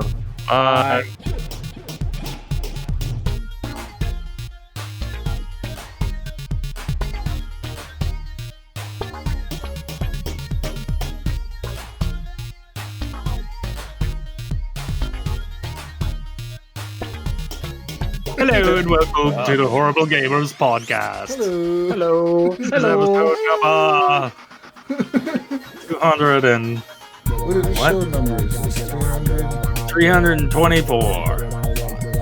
Being recorded on the date of the day and the day of the night of the day that we're doing this. Hello. All right, ready? 5, 4. Blah, blah, blah. I need to take a drink. 2. In 5, 4, 3. Welcome, ladies and gentlemen, to Horrible Gamers Podcast, show number 325. Being recorded on October the 3rd, 2020. I'm one of your hosts, Jesus, also known as Jesus Walks Out. Today, I'm joined by my friend from the Great White North, the Canadian himself, Ryan Gibson is back. Welcome back, Gib. 8777777777777. What's going on, everybody? It's another episode of Horrible Gamers. Let's fucking do this. Yeah. Thank you for coming on, Ryan, and also from the West Coast, the best coast, where it's always lit. Our friend once again, Bill Garner II with the real fancy name. Dead Kamikaze's back. Welcome. Normie, we cannot hear you, Normie. Barely hear you. This is real bad, guys. We should probably redo this whole intro. This is going to be at the end of the show as a blooper. This went real bad. Holy shit. This is a rough cut. Yeah. Oh, we cut. Restart. All night editing Normie, this one. fix your microphone. What are you doing, Normie? I wonder if it's your headphones. I need to get another drink anyways. Get another drink, Ryan. Give us a second. I'm gonna go get a beer. That was a fucking cut, Billy. What is this shit, Billy? We need more hype. Billy. What are you doing? 3 o'clock in the morning today. Wake up, Billy. Trying to eat my McDonald's. Get woke. Woke as fuck, Billy. That's right. Oh man. Normie, are you still there? I heard something from Normie's end. Yeah, you can barely hear. You sound really low, Normie, like really low. It's crazy because, well, I'm on my cell phone, which I have terrible service. But the service wouldn't be a problem. It's like your microphone's not picking you up right. I see you over there, Gib. Headset. Let me see if I can pop in on my with a Discord. Jesus. Mm-hmm. I still got it. Oh, Gibson's finest. Look at Omega over there drinking the Corona. Corona. That's the same bottle that I used to drink when we used to do the show. That's crazy. That's fucking crazy. Ryan, quit vaping, bro. Shit's bad for you. That's funny because you motherfucker, you. I'm gonna tell your dad. You're vaping. It's better I'm for gonna me. tell your dad you're vaping the marijuanas. The only thing to vape. all three of us hit it at the same time. Motherfuckers. Jesus, did you cover your TV with a green screen? No, my TV's right here. This is my TV. Oh, that's your junk TV behind the green screen? Yeah, what's behind the green screen? Is that it's like foam? Foam, yes. I was gonna put foam on the whole wall. As my neighbor hears me yelling every fucking Saturday, I'm pretty sure they get tired of it. Like legit, I'm loud. So and I'm up pretty late sometimes. So. Jesus, what are you drinking over there? I'm drinking Chain Breaker.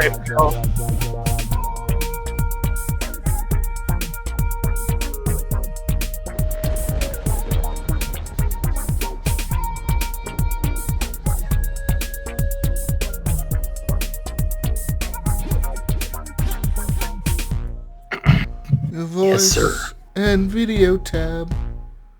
It's the voice and video tab is the voice and video tab, and you gotta go there and change your options. The voice and video tab is the voice and video tab. I still can't hear Normie at all. She's saying stuff, but I can't hear. It's the voice and video tab. You gotta go to it.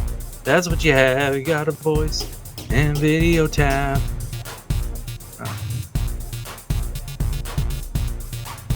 Voice and video. Tab. I don't. The voice and video tab. It's the voice. It's like the intro to Blue's Clues.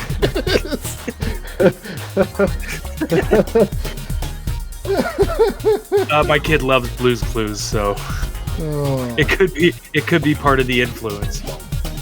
Need you to get hyped. Go do some cocaine real quick. Yeah, no dead introduction this time. Hey guys. Oh, hey guys. This isn't GF&G, motherfucker. Now Normie's muted and deafened, so she can't hear us. Well, she can't hear us now either. No, she deafened. Jesus Christ. Oh, no, she's good. She's back. She can hear us now. Oh, she can hear us now. Hello? Did somebody mute Normie? No, Jesus. one muted. No, because it would show that she's muted. I'm just kidding, Normie. You can't do that. Well, I can. I'll mute you right now. Jesus can, but... Are you sure you didn't mute her then? No, because it would show the little mute icon on her. Yeah. Call Be Mayo. able to figure this out. Yeah. Call Mayo at the wedding. Call Mayo. Actually, Ask him you need help. Mayo's on his way home from the wedding, so he'd probably pick Call up. Mayo honestly. and tell him that you need help to get on the show without him. Tell him you took his spot. It's nothing personal. You're replacing him. Nothing personal, but I need help. Hey, dude, how do you usually join the show? Yeah. It's November. It's 4 Loco month pretty soon. All right, Normie. Bye. Bye. Well, we tried, boys. We tried valiantly for about 42 minutes. Yeah, we did. 45 minutes of the show was trying to figure out Normie's audio and play charades. 5, 4, 3, 2,